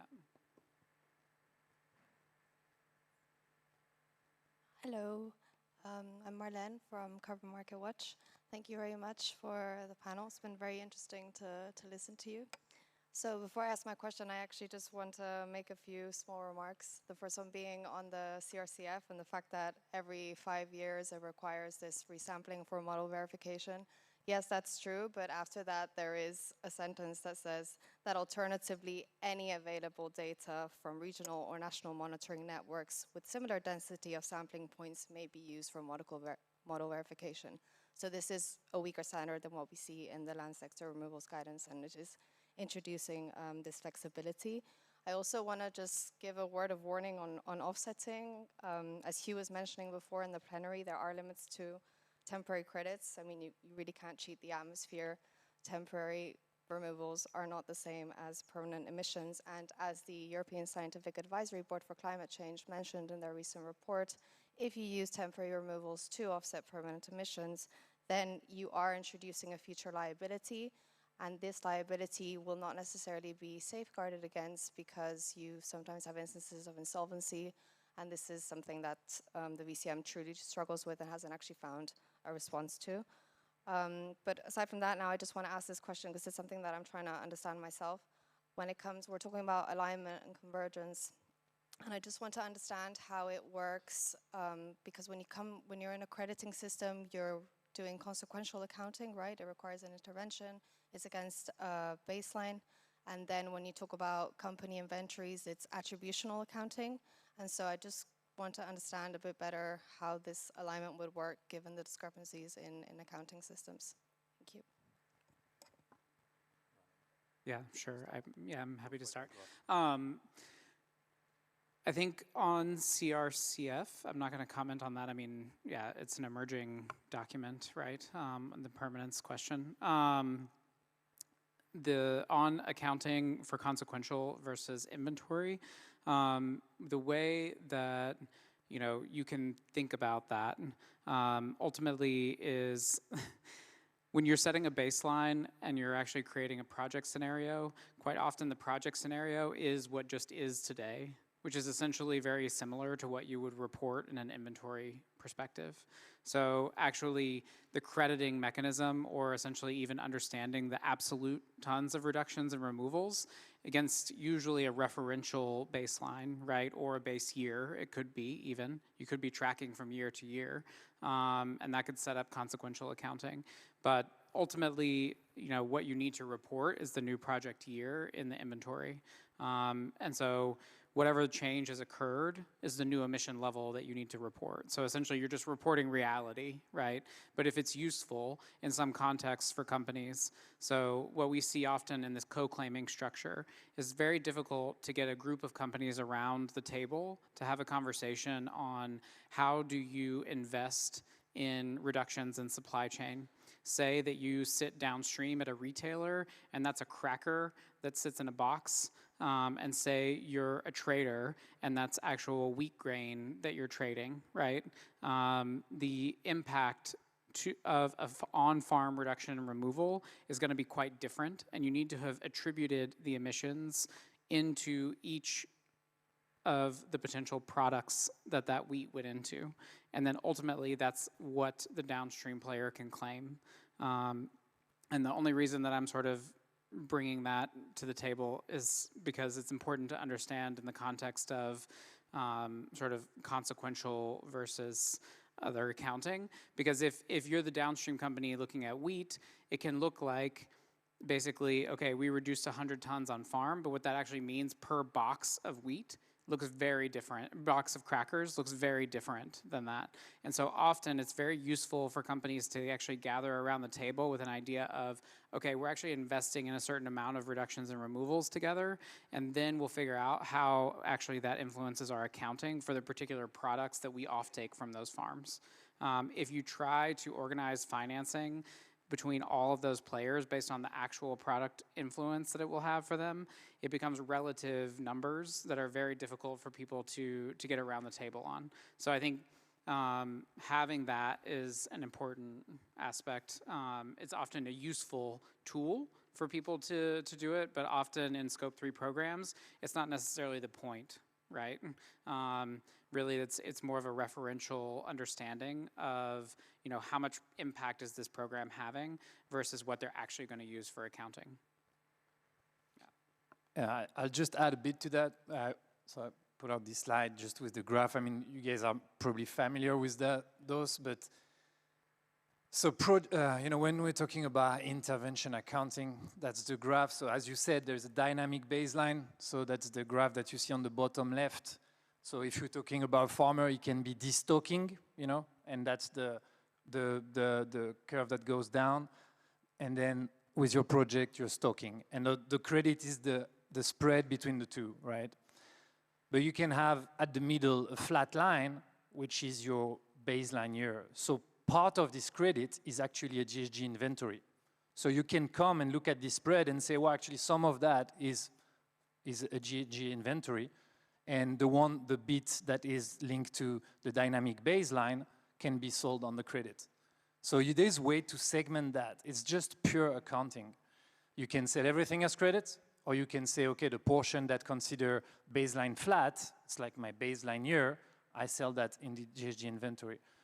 So it's just accounting, but that's where people need to come and say, this is the playbook. And that's where CRCF, for example, clarification between reconciliation between intervention accounting and physical accounting, that's something that needs to be done. Yeah, just a very quick build on that. So what Thomas and Paul are basically saying, I validate, which is to get to intervention or project accounting, you need to have effectively the data for the inventory anyway. So there's no problem in terms of the farm level data collection to feed both accounting systems. CRCF, I mean, Marlene, you and I are both on the expert group, so we've sort of seen this over the years.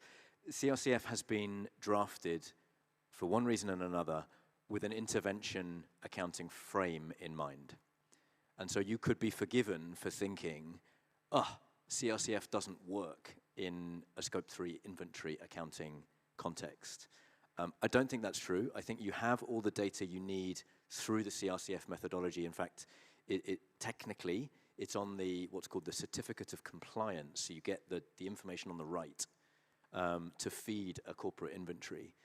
So I completely agree that this needs to be massively clarified and communicated clearly so we stop asking this question to ourselves. And I think it's a great question because the data is in there. You get it through the methodology, but it's just not clear enough. And this community needs to be clear on it so we can repeat that message to those who are less close to it. Hello, Laurette Laurent from Vivesia Cooperative and the Transition Program. So because we're here to talk about value chain, I would like to hear your vision on how to move from this beautiful story that we say that we will have more resilient sourcing if we do Regen Ag, to actual willingness of all the actors of the value chain to pay a premium to finance these Regen Ag practices. Because at the moment what we see is that most of the financing come from the first row of actors, the manufacturers, and they are struggling to share the cost of this premium along the value chain and to go all the way through the consumers. So I would like to hear what you're thinking about this and what are the solutions that we could implement at the value chain level. So I'm happy to take this first. So what I'm hearing from retailers is that they want much more insight as to what public money is achieving, because obviously they don't want to fund the transition by themselves. And given that, for example, in the UK, you have, for example, the Sustainable Farming Initiative, the SFI, there's a lot of money going in, and the retailers are hoping that that's going to fund transition and practice adoption behavior change. But at the moment, there's also a frustration that they can't actually say how the adoption of practices, what real impact is there at farm level. So I think that is how I would start the conversation. Yeah, I mean, I'm going to repeat myself a bit, but thank you for the question. I think it's, and you see it like, I think the players like the traders, the aggregators, they have a huge role to play, you know, because they have this direct sourcing from farmers. So the MRV is now becoming more and more harmonized. We talked about this. You collect all those carbon units and you're obviously buying the food from all those farmers. And then, like, if you have one way to distribute those carbon units within the supply chain, vertically and horizontally, you bring people to the table and you tell them, like, listen, we all are sharing the same Scope 3. We all need to contribute to it if you want to be able to make claim. We all agree how things are measured, the carbon units are there. What is your budget? How much can you put? How much can you claim? And that's how it should work. That's how it should work on a given year for one commodity and across the crop rotation, because some costs have to be amortized over years. Soil sampling is not a one-year play. You're soil sampling for 5 years. You need to bring everyone in the rotation horizontally as well.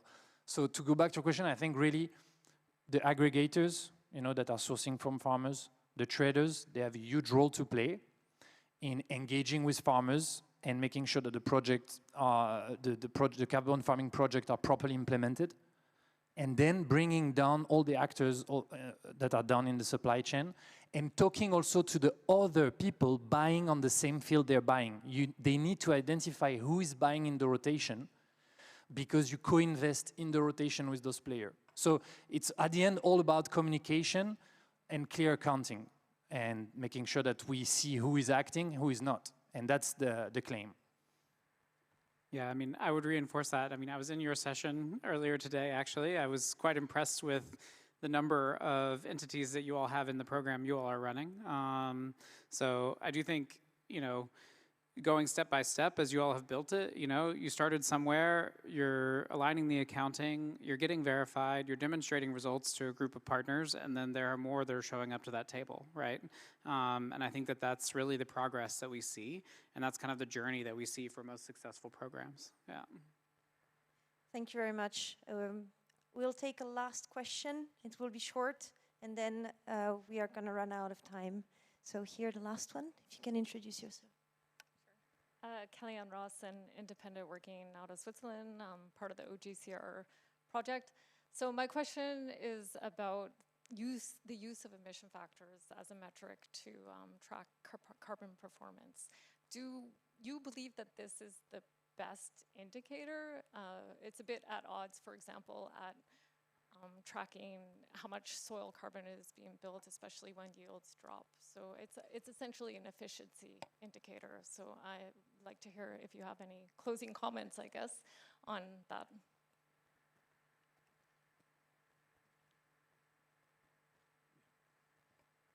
Hi, Kellyanne. I wonder if there's a premise in your question which I encounter a bit, which is an emission factor only deals with emissions rather than anything to do with sequestration or removals. Is that a premise in your question? Sorry, you now don't have a mic. So it's unfair to try and engage. So,